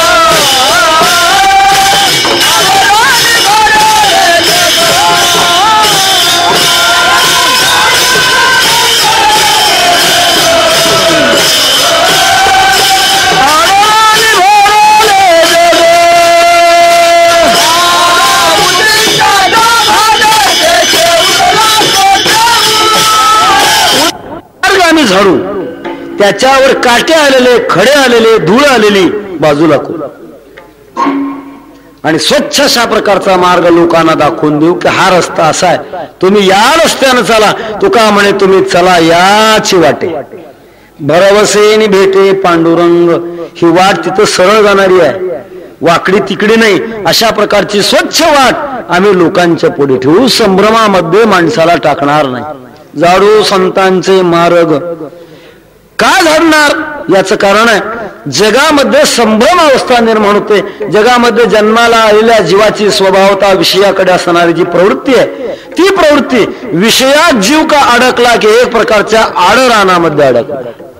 अवाटली या असता बुद्धी, विषय सुखाची परमावधी, जीव तैसा उपाधी आवडी लोका. ज्ञानोबा म्हणतात माणसाची बुद्धी एकदा का संसारात पांगली गेली की जितकं जीवाची किंमत तितकी विषयाची किंमत. जीवा इतका विषय माणसाला आवडता होतो. असं ज्यावेळेला होत असतं, माणसाकरता जीव का जीवा करता, माणसाकरता विषय का विषयाकरता मनुष्य. संभ्रम असा होतो की विषयाकरता मनुष्य. अशी ज्यावेळेला जीवनामध्ये पाळी येते, त्यावेळेला संसाराच्या या अरण्यातून बाहेर निघणं अवघड होतं. संसार एक मोठं अरण्य आहे. अरण्य कशाला म्हणतात, ज्यामध्ये जीवात्मा अडकला की त्याला पहिल्यांदा रस्ता सापडत नाही. अरण्यामध्ये दुसरी भीती, हिंस्र पशु समोर येतात आणि प्राणघात करतात, दुसरी भीती. तसंच संसाराच्या अरण्यामध्ये असा प्रकार आहे की पहिल्यांदा जीवाचा आत्मघात आहे. आत्मघात म्हणजे पदोपदी आत्मस्वरूपापासून च्युत राहणं. हा खऱ्या अर्थानं ज्याला आत्मघात म्हणतात, हा आत्मघात आहे. आणि नंतर पुन्हा प्रकार असा आहे की काय करावं हे कळत नाही. याचा अर्थ रस्ता कळत. बरीचशी माणसं अशी आहेत की संसारामध्ये आल्यानंतर त्यांचा अष्टाक्षरी मंत्र असतो, 8 अक्षर आहेत त्याच्यामध्ये. कसं करू, काय करू, कसं होतं आणि कसं झालं, ह्याच्या पलीकडे जात नाही. हा अष्टाक्षरी मंत्र भोकत बसतात. वस्तुतः या नरदेहाला आल्यानंतर किती मोठा पुरुषार्थ करण्याची संधी आहे, परंतु संसाराच्या अरण्यामध्ये अडकल्यानंतर लवकर बाहेर पडत नाही. उपस्थित असणाऱ्या सर्व भाग्यवंताचं भाग्य आहे. काय पूर्वजन्माची पुण्य असेल. जगद्गुरु तुकाराम महाराजांच्या साधू संतांच्या अभंगवाणीचा विचाराचा विचार करण्याकरता आपण या मंडपामध्ये उपस्थित आहोत. हे पूर्वीचं फार मोठं भाग्य. म्हणून इथपर्यंत सामान्य माणसाला हा रस्ता सापडत नाही. कदाचित तुम्ही एखाद्या वेळा सम्राट राजा बनाल, परंतु वारकरी जीवनाची दीक्षा तुमच्यात प्राप्त होईलच हे सांगतायत. सम्राट राजा बनण्याचं पुण्य पदरी असेल, परंतु वारकरी होण्याचं पुण्य सामान्य माणसाच्या पदरी नसतं. कोण हा भाग्याचा ऐशी याची बोलेवाचा. फार मोठं भाग्य पदरामध्ये असावं लागतं. मला सांगण्याचा अर्थ असा की अशी जी वाट आहे अरण्यामध्ये, विषयाच्या अरण्यामध्ये लवकर सापडत नाही आणि घात होण्याची शक्यता. सारखे विषय माणसाला खाली खाली खाली खाली नेतात. किती खाली नेतात. ज्ञानोबा म्हणतात ऐसे होती तर तृण लोह लोष्ट पाषाण खांदी आई आजान फळे ही हिची. माणसाला जीवाला कोटपर्यंत जावं लागतं. जीवाचा भ्रम आहे. आपण पुरुषाच्या जन्माला आलो, पुढचा जन्म सुद्धा आपल्याला पुरुषाचाच मिळेल, चुकीची कल्पना आहे. प्रारब्धानुसार स्त्रीचा मिळण्याची शक्यता आहे, प्रारब्धानुसार पशुचा मिळण्याची शक्यता आहे. तुकाराम महाराज म्हणतात तुम्ही जर पशुसारखं वागलात काळजी करू नका. काय कोणता जन्म मिळणार आहे.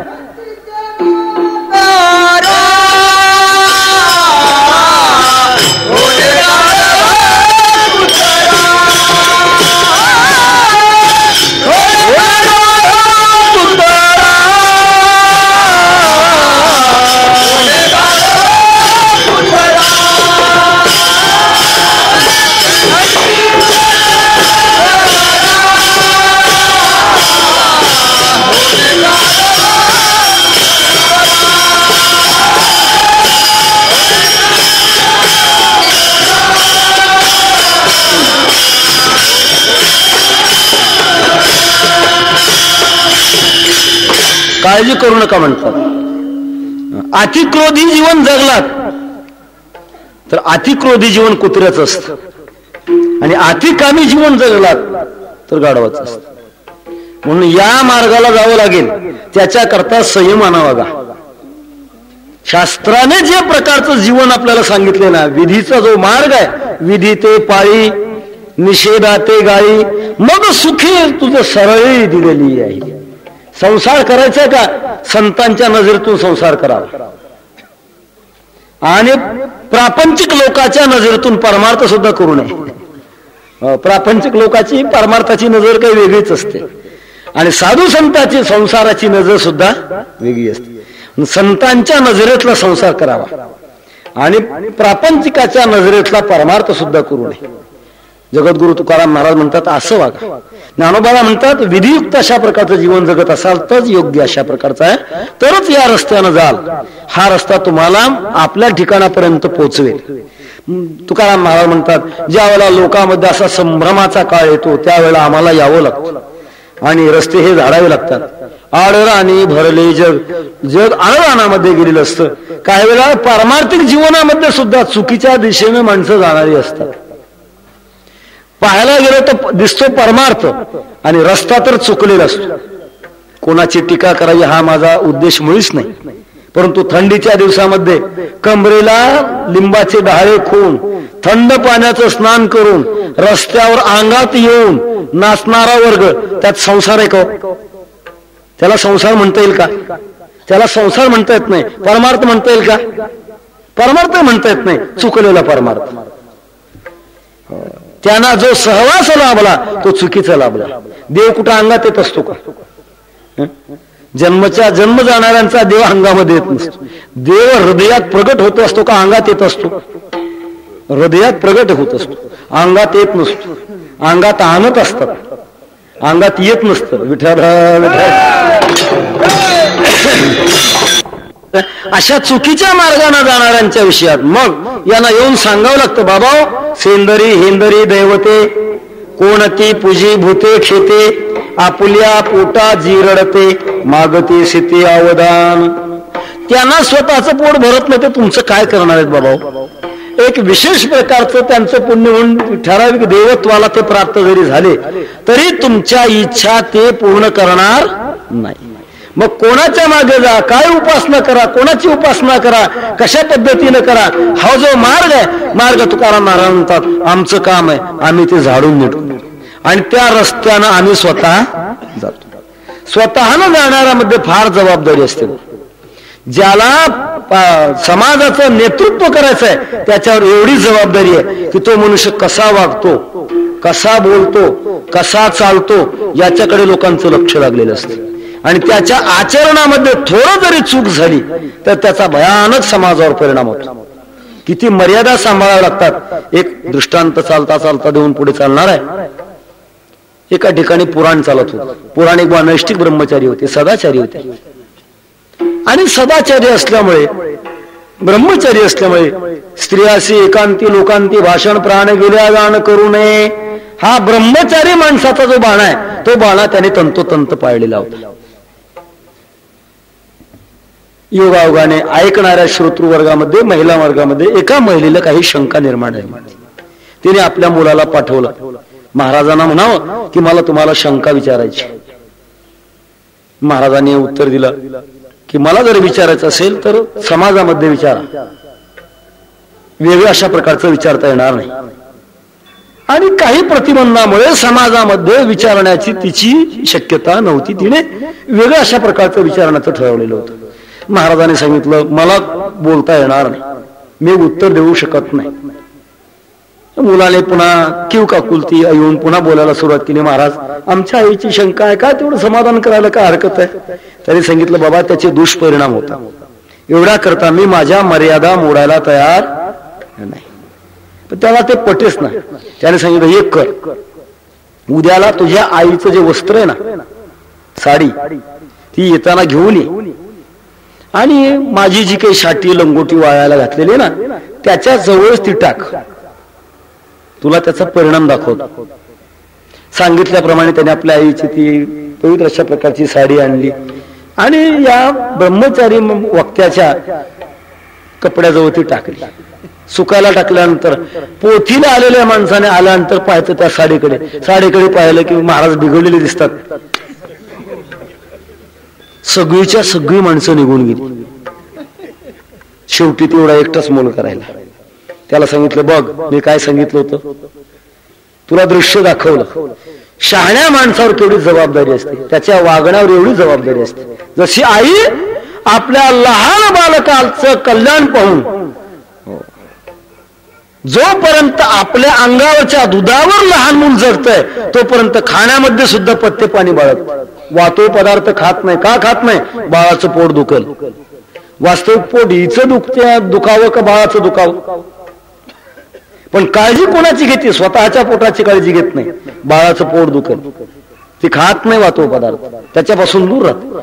तसं संत जीवन जगत असताना निस्त्रय गुण्य पती विचारताम को विधी को निषेधा, अशा अवस्थेला जाऊन सुद्धा अर्भकाचे साठी पंते हाती धरिली पाठी, तैसे संत जगी क्रिया करुणी दाविती अंगी, असं स्वतःचा आचार करून दाखवतात की आम्ही जर थोडस बिघडलो तर आमच्या मागून येणारा समाज फार बिघडेल.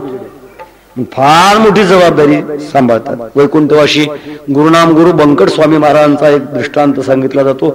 बंकट स्वामींच्याकडे बालगंधर्व त्यांचं भजन ऐकण्याकरता येत होते. बालगंधर्व म्हणजे खूप तयार अशा प्रकारचे, ज्यांचा आवाज कंठ सगळ्याच अशा प्रकारचे. आणि त्यांनी एकच प्याला हे नाटक, प्रसिद्ध अशा प्रकारचं महाराष्ट्रातलं नाटक त्यांचं बंकट स्वामी महाराजांच्या श्रवणाकरता यायचे. स्वामी महाराजांचं पहाडचं भजन असायचं म्हणतात, काकड्याचं. तपश्चर्याची वाणी होती आणि त्या तपश्चर्याच्या वाणीचा परिणाम असा, लोकांनी नुसतं येऊन सर्पासारखं डोलत बसायचं. योग या दुर्लभ तो म्या देखिला साजणी, तो म्या देखिला साजणी, पाहता पाहता पाहता पाहता मना न पुरे धनी. त्याच्यामध्ये ताना म्हणा, आलाप म्हणा, काय संगीत शास्त्र हनुमंत महाराजांचं काय असेल ते कोणतंच नव्हतं. असं साधं असं म्हणायचे. पण तो बालगंधर्व येऊन बसायचे. अंतःकरणाला साधूच्या वाणीचा स्पर्श अंतःकरणाला सुख देणार असतो. प्रकार असा असायचा. काही त्यांच्या जवळची जी कंपनी होती त्यांनी स्वामींना विनंती केली, स्वामी महाराज बालगंधर्व तुमच्या कीर्तनाला येतात, तुमच्या भजनाला येतात. आमची अशी इच्छा आहे की तुम्ही त्यांच्या नाटकाला एके दिवशी यावं. बरं, नाटक आहे काय फालतू नाही, एकच प्याला नाटक आहे, त्याच्यामध्ये अश्लीलपणा काही नाही, देवाचं नाटक आहे. काय कमाल वाटते आम्हाला. देवाचं कोण नाटक असतं का? स्वामी महाराजांची फार कडक भाषा त्यावेळेला येत असे. माझ्या अधिकाराने ते तोंडामध्ये वापरायची. स्वामी महाराजांनी सांगितले, पहा लक्षात घ्या, तुमचं नाटक कसं जरी असलं तरी ते आहे नाटक. आणि मी जर तुमच्या नाटकाला आलो तर माझं अनुसरण करणारा वर्ग तमाशाला गेल्याशिवाय राहणार नाही. याच्याकरता मी तुमच्या नाटकाला येऊ शकत नाही. म्हणून समाजाचं नेतृत्व करणाऱ्या माणसाला इतकी जबाबदारी आहे. तो राहतो कसा, खातो कसा, बोलतो काय, त्याच्या बोलण्यामध्ये सच्चाई का लबाडीचं बोलतो का तात्पुरतं बोलतो, सगळ्या जबाबदाऱ्या समाज धुरीणाने सांभाळल्या तर समाजाचं कल्याण असतं, नाही तर समाज खड्ड्यात गेल्याशिवाय राहत नाही. म्हणून तुकोबा म्हणतात, आम्ही या मार्गाने वागत असताना अशा जबरदस्त खबरतेनं वागतो. झाडो संतांचे मार्ग आड आणि भरले जग, उच्चेष्टाचा भाग शेष उरला तो शिव, त्या मार्गाने आम्ही चालतो. आणि साधू संतांनी जगाच्या कल्याणाकरता जो मार्ग दाखवून दिलेला त्याचं ग्रहण आम्ही सुद्धा करतो, त्यांचं उष्ट घेतो. काही संप्रदायामध्ये, गुरुशिष्य संप्रदायामध्ये उष्ट खाण्याची तमोगुणी प्रवृत्ती आहे. गुरुचं उष्ट उष्ट देणारा खरा गुरुच नसतो, तो लघुच असतो. शास्त्र असं म्हणतंय, उच्चिष्टमपिचा मध्यम भोजनम तामस प्रियम. ती प्रथा शास्त्राला मान्य नाही. मग उष्ट कोणतं? त्यांनी ज्या मार्गाने अनुसरण करून अनुभव घेतला ते ज्ञान उष्ट आहे. तुका म्हणे शेष सेवी नावडी. कोणतं शेष? वचन न मोडी बोलले ते जे बोलले ते वागणं हे खरं उष्ट आहे. ताटातलं उष्ट खाणं हा तमोगुणी आहार आहे, तो घेऊ नये. सांगण्याचा तर तसा महाराज म्हणतात की आम्ही त्यांचे मार्ग झाडून काढणार, त्या मार्गाने स्वतः चालणार आणि त्या पद्धतीप्रमाणे त्यांचं जे काही ज्ञान आहे त्याचा अनुभव आम्ही घेत राहणार, याच्या करता वैकुंठावरून आम्ही खाली आलो. अभंगाची 2 चरणं झालेली आहेत आणि जवळजवळ कीर्तनाची वेळ संपत आलेली असल्यामुळे वेळेचं भान लक्षात घेऊन महात्म्याचं नामचिंतन करू आणि राहिलेल्या 2 चरणाचा विचार पुढे करू. विठोबा रखुमाई जय जय विठोबा रखुमाई आणि भरले जग. उच्चेष्टाचा भाग शेष उरला तो शिव. माझ्या सुद्धा मनात तेच होतं, परंतु पडत्या फळाची आज्ञा घ्यावी लागते. वेळेचं भान लक्षात घेऊन मधली चाल बाजूला आपण केली. वस्तुतः एवढा मोठा टाळकरी वर्ग जमलेला, याच्यात पुष्कळसे गाणारी मंडळी आहे. आपली आपली गाण्याची सेवा समाजाच्या पुढे मांडावी हा सुद्धा वृत्तीचा भाव असणं आवश्यक आहे, योग्य आहे. तरी परंतु वेळ कमी असल्यामुळे शक्य नाही.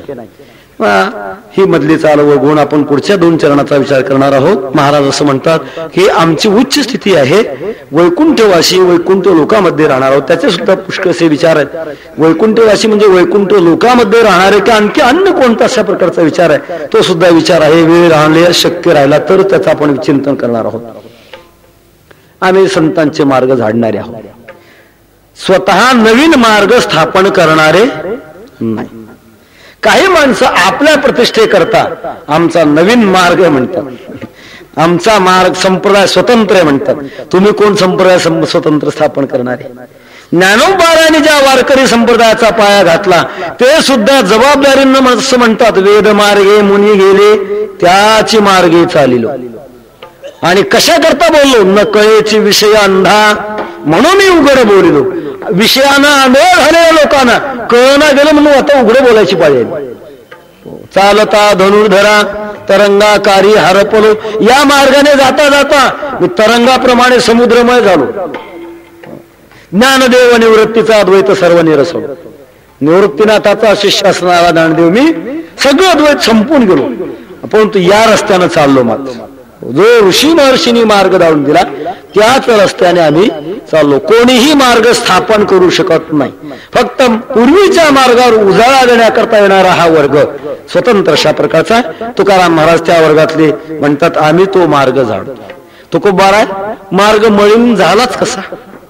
तुमच्या पूर्वी कोणी झाडला नाही का? तुमच्या पूर्वी कोणी दाखवून जगाला दिला नाही का?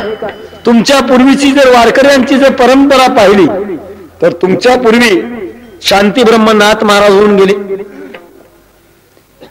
ज्ञानेश्वरीचे बदललेले पाठ, अबद्ध अशा प्रकारचे काही शब्द ते दूर करण्याचं कारण आहे.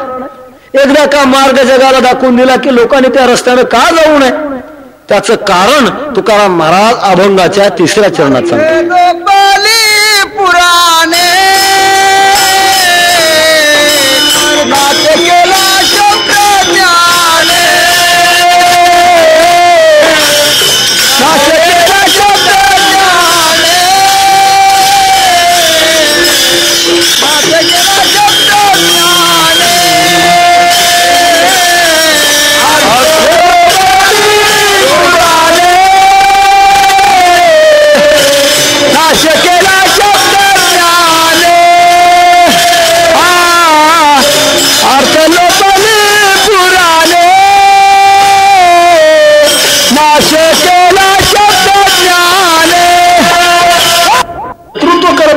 काही मंडळी समाजात 3 प्रकारच्या लोकांना प्रतिष्ठा मिळत असते. संपत्तीनं आणि सत्तेनं युक्त असणाऱ्या माणसाला समाजात प्रतिष्ठा मिळते, विद्वत्तेनं युक्त असणाऱ्या माणसाला समाजात प्रतिष्ठा मिळते, आणि भक्ती ज्ञानाचा अनुभव असणाऱ्या संतांना समाजामध्ये प्रतिष्ठा मिळते. 3 जणांना प्रतिष्ठा मिळते. पहिलं संपत्ती आणि सत्ता असणाऱ्या लोकांना प्रतिष्ठा मिळते. धनवंता लागी सर्व मान्यता हे जगी, सर्व ही मानिती वचन. धनवंत पुरुषाला घरातली माणसं म्हणतात, बाहेरची माणसं म्हणतात. यस्यास्ति वित्तम सनरः कुलीनः सपंडिता सश्रुतिमान गुणज्ञ सएव वक्ता सचदर्शनीय सर्वे गुणा कांचनमाश्रयन्ते. पैशावाल्याच्या आश्रयाला सगळे गुण येतात म्हणतात. प्रतिष्ठा पैशावाल्याला मिळते. दुसरी सत्तावाल्याला मिळते, त्यांनाही प्रतिष्ठा मिळते. परंतु गंमत अशी आहे की यांची प्रतिष्ठा थोडी मर्यादित आहे. जोपर्यंत पैसा आहे तोपर्यंत प्रतिष्ठा, पैसा का गेला की प्रतिष्ठा मावळली. जोपर्यंत सत्ता आहे तोपर्यंत प्रतिष्ठा, सत्ता गेली की ते प्रतिष्ठेनं युक्त राहत नाहीत. त्यांचा निर्देश करत असताना माझी नामदार, माझी मध्ये येतात. माझी मध्ये मला मोठं हसू येते ते माझी या शब्दाचं. काय ते माझी लावण्याकरता मंत्री लावूनच घ्यावं वाटतं. असे चिटकलेले असतात, ढकलून दिले तरी इतके चिटकलेले असतात. माझी मंत्री म्हणून का लावून आपण त्यांना नाव लावून घ्यावं असं वाटतं. असं ते म्हणण्यासारखं आहे. एखाद्या विधवेने, गंगा भागीरथी एखाद्या स्त्रीने माझी सौभाग्यवती स्वतःच्या नावाच्या मागे लावलं तर हे जसं हसण्यासारखं आहे तसं माझी मंत्री. काय त्या मंत्राला अर्थ आहे? तुमची सत्ताच जर राहिली नाही तर माझी कशाला म्हणता? प्रतिष्ठा कोणपर्यंत तुम्हाला? जोपर्यंत खुर्चीवर आहात तोपर्यंत. तुम्ही काय एकदा खुर्ची तुमची सुटली की तुमच्या जवळचे सुद्धा माणसं तुमच्यापासून सुटली. चालत्या गायीची सिंग धरणारी माणसं असतात. गंगा गे गंगादास, जमुना गे जमुनादास. जे सत्तेवर येतील जिंदाबाद जिंदाबाद त्यांच्या मागे लागतात. सध्या माणसं कोणाच्या मागे पाठीमागे निष्ठे नाहीत. सांगण्याचा इतर तसा त्यांना प्रतिष्ठा मिळते परंतु ती मर्यादित प्रतिष्ठा आहे. दुसरी, विद्वानाला प्रतिष्ठा मिळते परंतु विद्वानाची प्रतिष्ठा जी असते ती सत्तावान आणि श्रीमंतांच्या पेक्षा मर्यादेनं ओलांडलेली असते. त्याची प्रतिष्ठा मोठी असते. स्वदेशे पूज्यते राजा, विद्वान सर्वत्र पूज्यते. राजाची किंमत किंवा मंत्र्याची किंमत त्यांच्या त्यांच्या वलयामध्ये, वर्तुळात. परंतु विद्वानाची किंमत, विद्वान कुठे जाऊ द्या, अरण्यामध्ये गेला तरी त्याला किंमत, या देशात असला तरी किंमत, परदेशामध्ये गेला तरी किंमत. नारदांना किंमत संतांच्या सभेमध्ये होती आणि राक्षसाच्या सभेमध्ये गेली तरी त्यांना किंमत होती. आता नारदांचं माप वेगळं आहे की विद्वत्तीमध्ये बसतं असं नाही, पण त्यांचं उदाहरण एकदम अचानक लक्षात पुढे आलं म्हणून मी बोललो. विद्वानाला किंमत फार मोठी असते आणि याच्याही पेक्षा संतांची किंमत फार मोठी. समाजामध्ये विद्वान माणसं जी बोलतील त्याच्या पाठीमागे समाज येतो. ज्यांच्या तोंडात बोळ आहे माणसं त्याच्या पाठीमागे येतात. म्हणून संसारादेशी मधनं म्हणे असे म्हण आहे की बोलणाऱ्याच्या आंबाड्या विकतात आणि न बोलणाऱ्याचे गहू सुद्धा विकत नाही. बोलण्यामध्ये मोठी असतात विद्वान माणसं जे असतात ते बोलण्यामध्ये मोठी असतात. त्यांना शब्दज्ञानी म्हणतात तुकाराम महाराज. या शब्दज्ञानी माणसाने खऱ्या अर्थानं समाजाचा घात केला म्हणतात. हे शब्दज्ञानी माणसं आपल्या पोटा करता, तुकाराम महाराजांचे शब्द, शब्दज्ञानी करीती चावटी, लोकाला फसवतात, गोडगोड बोलतात आणि गोडगोड बोलून त्यांच्या भावनेचा गैरफायदा घेतात. असा गैरफायदा घेणारा जो वर्ग आहे तो वर्ग आपल्या जीवनामध्ये लोकांना सांगत असताना खऱ्या शास्त्राचा अर्थही बदलून देतात आणि जगाचं हित करणारी जी पुराण आहेत त्या पुराणाचा सुद्धा अर्थ बदलून देतात. अर्थ बदलायला काय लागतं सांगू का नमुना? विठाला विठाला. हे अभ्यासू मंडळी आहेत. अभ्यासू मंडळी असल्यामुळे सांगायला हरकत नाही. अद्वैत शब्दाचा काय अर्थ आहे? द्वैत नसणं हा अर्थ अद्वैत शब्दाचा अर्थ आहे. आणि द्वैत शब्दाचा काय अर्थ आहे? द्वैत आसन हा अर्थ द्वैत शब्दाचा आहे. शब्दज्ञानी मनुष्य काय करत असतो? तो अद्वैत शब्दाचा अर्थ द्वैत सुद्धा करू शकतो आणि द्वैत शब्दाचा अर्थ अद्वैत सुद्धा करू शकत असतो. फक्त बुद्धी लागते. जसं वकिली क्षेत्रामध्ये गुन्हेगार असला तरी त्याला साव करण्याची ताकद कोणामध्ये असते? वकिलामध्ये असते. चातुर्य का असलं की चातुर्याच्या द्वारा माणसं बरोबर अशा प्रकारचं कसं फसवावं असं त्यांच्या जीवनामध्ये युक्ती असते. एक दत्तक पुत्र गेलेला होता. वैकुंठवासी परमपूज्य गुरुवर्य महासाहेबांच्या भाषेमध्ये दत्तक घेणं म्हणजे ईश्वराची चूक भरून काढणं. देवा तू मला मुलगा दिला नाहीस ना, मग तुझी चूक मी भरून काढली, दत्तक घेतलं. असा दत्तक गेलेला होता. आणि बहुतेक अशा प्रकारचा इतिहास आहे की दत्तकाचं आणि घेतलेल्या आई वडिलाचं बहुतेक जमत नसतं. काहीच जमत असेल ते भाग्यवान असते पण तो बहुतेक अशा प्रकारचं जमत नसतं. असं एक भांडण कोर्टामध्ये गेलेलं होतं. दत्तक आपली बाजू मांडत होता, मी यांच्या दत्तक गेलेलो आहे आणि जिनं दत्तक घेतलं होतं त्या म्हातारीनं तिनं बाजू मांडली की मी याला दत्तक घेतलं नाही. दोघांची दोन प्रकारची बाजू. दत्तकाच्या बाजूचे वकील त्या आजीना ज्या वेळेला तिची साक्ष होत असताना विचारू लागले, बाईसाहेब तुम्ही मोठ्या भाग्यवान आहात, फार श्रीमंत आहात, वैभवान आहात, स्तुती करायला सुरुवात केली. तिला असं तिचं मन असं मोकळं केलं की हे काय बोलतात या भानामध्ये सुद्धा तिला ठेवलं नाही. मग तुमचं नातं काय, तुम्हाला बहिणी किती, भाऊ किती, तुमचे पती दिवंगत झाले का, किती साली दिवंगत झाले, तुम्ही सगळ्या भाऊंच्या भाग्यवान आहात, मग तुम्हाला मुलं किती, मुली किती. बाईने सांगितलं, बाबा मला मुलगाही नाही ना मुलगी नाही. काय परमेश्वरानं दुर्दैव तुमच्या जीवनामध्ये उडवलंय की तुम्हाला मुलगा दिला नाही, मुलगी दिली नाही. मग कदाचित एवढी मोठी इस्टेट आहे तुमची, एवढी मोठी इस्टेट घेण्याकरता एखादा दत्तक पुत्र घ्यायचं की नाही, असं विचारल्यानंतर त्या आजीबाई अशा सरळ स्वभावामध्ये आल्या होत्या, बाबा पहिल्यानंच काय केले म्हणून दुसरा घेऊ. याचा अर्थ पहिला तो दत्त भांडणारा दत्तक साबित झाला. बुद्धिवान माणसं असली की कसं कोणाला अडकवावं हे नक्की त्यांना कळत. मी अद्वैत आणि द्वैत या शब्दाच्या विषयात सांगतो की शब्दज्ञानी अद्वैत शब्दाचा अर्थ द्वैत करतात. द्वे भाव इति यस्मात् तत् अद्वैतम. द्वैतम ज्याच्यातलं द्वय गेलेलं आहे त्याला द्वैत म्हणायचं, आणि ज्याच्यातलं द्वैत न या शब्दानं न होत असतो अर्थ त्याला अद्वैत म्हणायचं. अद्वैताचा अर्थ द्वैत होतो, द्वैताचा अर्थ अद्वैत होतो. शब्दाच्या कोलांट्या करण्याकरता बुद्धी का असली की शब्दाच्या कोलांट्या उड्या चालतात, परंतु गंमत अशी होते की शब्द जगाचं वाटोळ होतं. एवढ्या करता शब्दज्ञानी माणसापासून सावध राहिलं पाहिजे. तुकाराम महाराज म्हणतात असा प्रकार झाला, या शब्दज्ञानी लोकांनी जगाचा कल्याणाचा मार्ग मोडला. अर्थे लोपली पुराणे, शब्दाचा खरा अर्थ काय भाव आहे हे लुप्त करून टाकलं. नाश केला शब्दज्ञाने, शब्दज्ञानी माणसाने जगाचं वाटोळ केलं. आणि याच्याही पुढे जाऊन विषय लोभी मने साधने ही बुडविली. जे वरच्या वस्त्रानं पारमार्थिक झाले परंतु आत मात्र तुकाराम महाराजांच्या भाषेमध्ये सांगायचं ठरलं, आंतरी विषयाचे लागले पैपिसे, बाहेरल्या वेशे भुलवी लोका.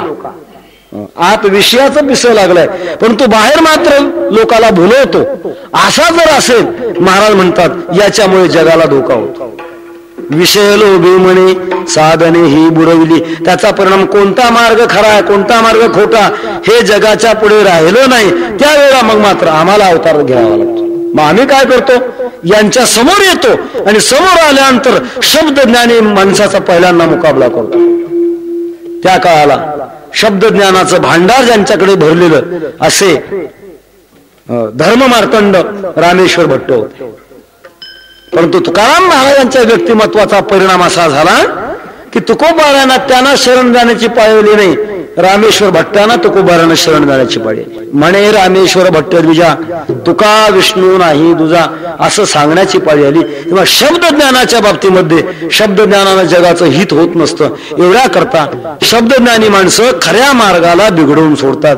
म्हणून आम्ही काय करतो, झाडू संतांचे मार्ग आळ राणी भरले जग, उच्चेष्टाचा भाग शेष उरला तो शिव, असं जगाचं हित करतो. मग जगाचं हित करण्याकरता काय सांगता जगाला ते सांगण्याचं कार्य तुकाराम महाराज अभंगाच्या 4थ्या चरणात सांगतात.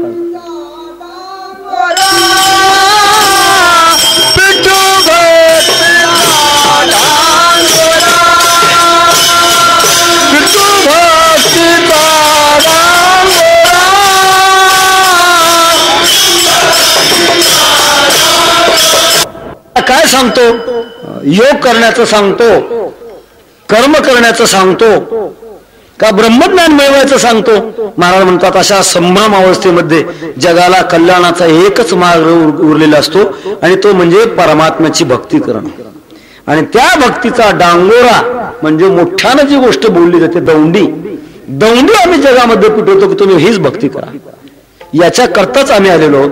भक्ती हा मार्ग परमात्म्याच्या खऱ्या प्राप्ती करता आहे, जीवनाच्या खऱ्या कल्याणा करता आहे. स्वल्प वाटे चला जाऊ, स्वल्प वाटे चला जाऊ, आणि तुम्हालाच जा मग असं म्हणतो असं नव्हे. काही वेळा मार्गदर्शक असे असतात लोकांना सांगतात हे तिथंच असतात. रस्त्यावर काही बोर्ड असतात, कळंब 10 किलोमीटर, ज्याच्यामुळे ज्ञान होतं ते जागेवरच असतात, ते मात्र जागा सोडत. शहाणा मनुष्य एक करतो, आपल्याला सांगितलं ना वाचायला, ज्ञान झालं बाकीचं बघ करायचं काय. परंतु ज्ञान देणाऱ्यामध्ये सुद्धा स्वतः जर आचरणाची किंमत असेल तर त्याच ज्ञान फळाला येत असत.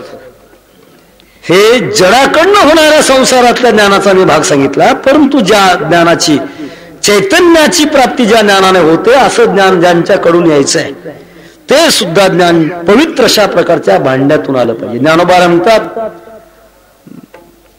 गंगोदक जरी झाले तरी मध्य भांडे आले, ते घेऊन ये, काही केले विचारी पा.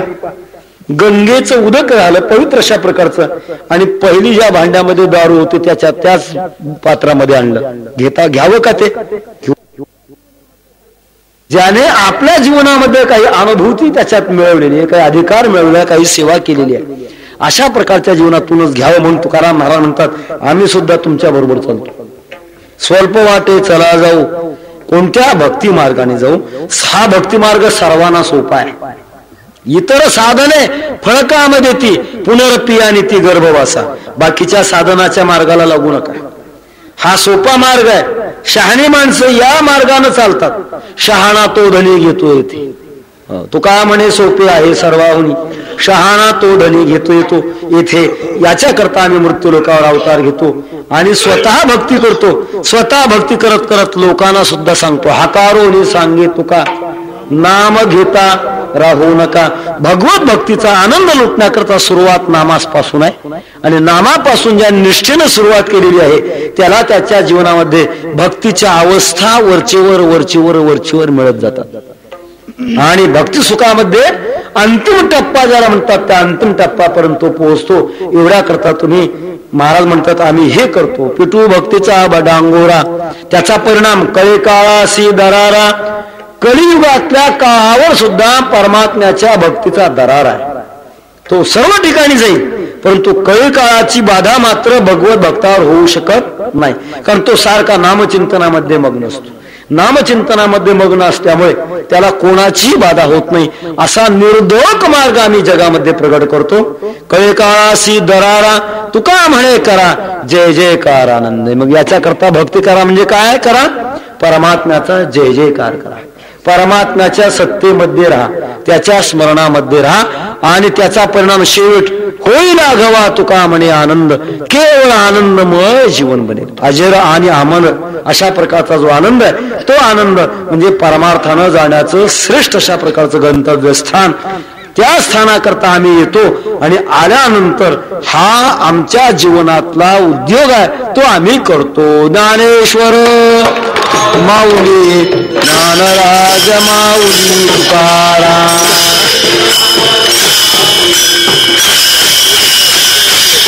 एकाच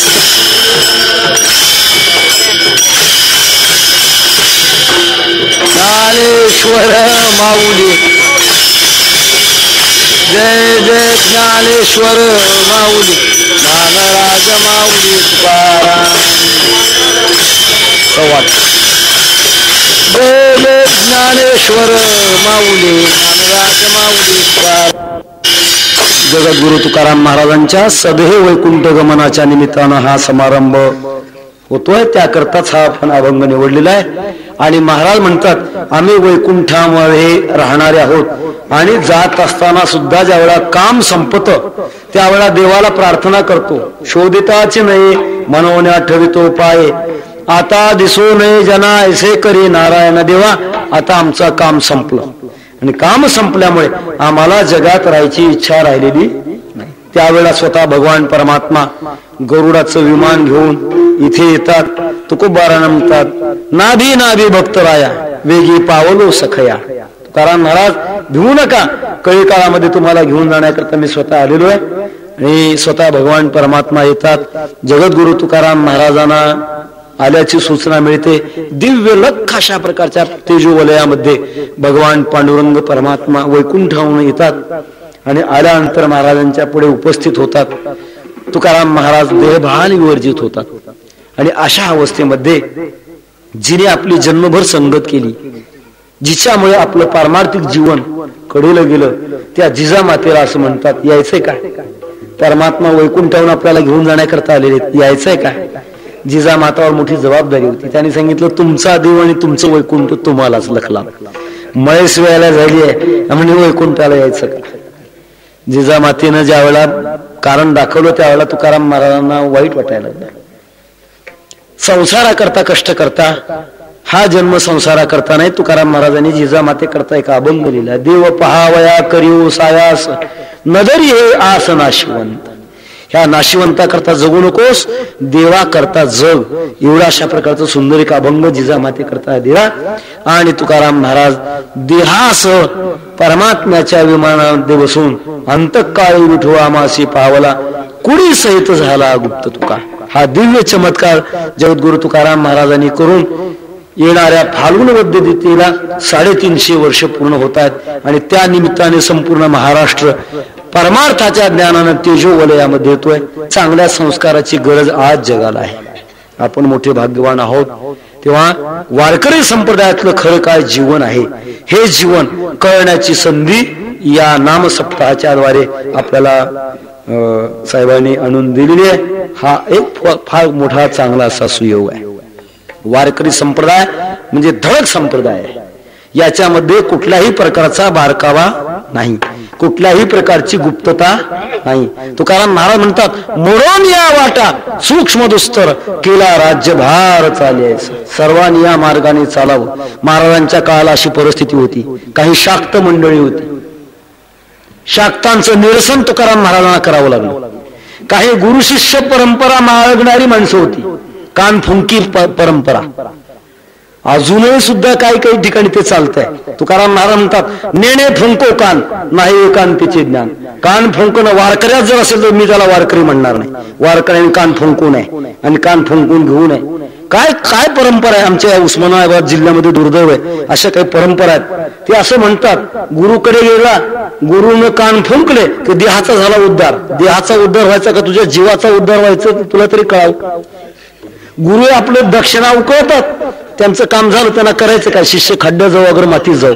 अरे एवढं सोपं आहे का? इतकं जर सोपं असलं तर भगवंताने बहुनाम जन्मनामंत ज्ञानवान नाम प्रपद्यते वासुदेव सर्वमिती समहात्मा सुदुर्लभ. त्याच्याकरता तपश्चर्या करावी लागते, त्याच्याकरता काही पूर्व तयारी करावी लागते. घर झाडल्याशिवाय आज स्वच्छ पदार्थ ठेवता येत नाही. अगोदर घर झाडलं का? अशी तुमची ताकद आहे का? असे जर गुरु असतील तर मी त्यांचा शिष्य होण्याकरता केव्हा येत आहे. तरी उद्धार करावा, दाखवावं. तेव्हा वारकरी संप्रदायामध्ये नेणे फुंको कान नाही एकांतीचे ज्ञान, अशा सगळ्या ज्यावेळा भयानक परिस्थिती निर्माण होतात त्यावेळा जगद्गुरु तुकाराम महाराज सारखे संत या जगामध्ये अवताराला येतात. आणि अवताराला येऊन लोकाला म्हणतात, उघडा मंत्र जाणा, रामकृष्ण म्हणा, तुटती यातना गर्भवास. मोकळ्या मनानं जा, चोराचोरी लपालपी इथे नाही. अशा स्पष्ट मार्गाने येऊन त्या मार्गाचं आम्ही पुनर्वसन ज्याला म्हणतात ते पुनर्वसन करतो.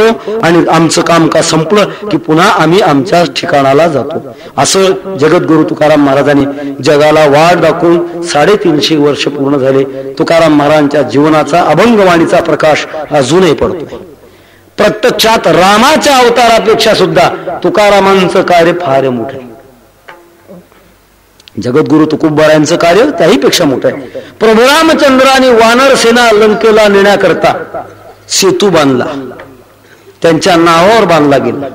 परंतु त्यांचा सेतू आज मात्र पाहायला मिळत नाही. तुकाराम से दो नाम एक अंग, उनका सेतू भंग वया इनका सेतू अभंग. तुकोबारायांचा जो सेतू आहे बहुसमुद्राहून तरुण जाण्याकरता निर्माण केलेला सेतू, तो मात्र अभंग सेतू आहे. त्या अभंगाची इथे पारायणाच्या द्वारा उपासना चालते. त्याचप्रमाणे ज्ञानेश्वर मंदिर संस्थान या मार्फत एक सुंदर अशा प्रकारची देवडी करायच्या परंपरेची प्रत ती अत्यंत अल्प दरामध्ये प्रकाशित आहे. हा सुद्धा एक फार मोठा सेवेचा वाटा आहे. मी म्हणतो बाकीच्या यापेक्षा आज याला फार मागणी आहे. सगळी माणसं आम्हाला जवळजवळ विचारतात, तुमच्याकडे ती जी गाथा प्रकाशित झाली ती शिल्लक आहे का, ती शिल्लक आहे का? मला असं वाटतं बाकीच्या सगळ्या आवाढव्य योजनेपेक्षा गाथेची योजनाच जास्त लांबवणं खऱ्या अर्थानं या दृष्टिकोनातून कार्य होणार आहे.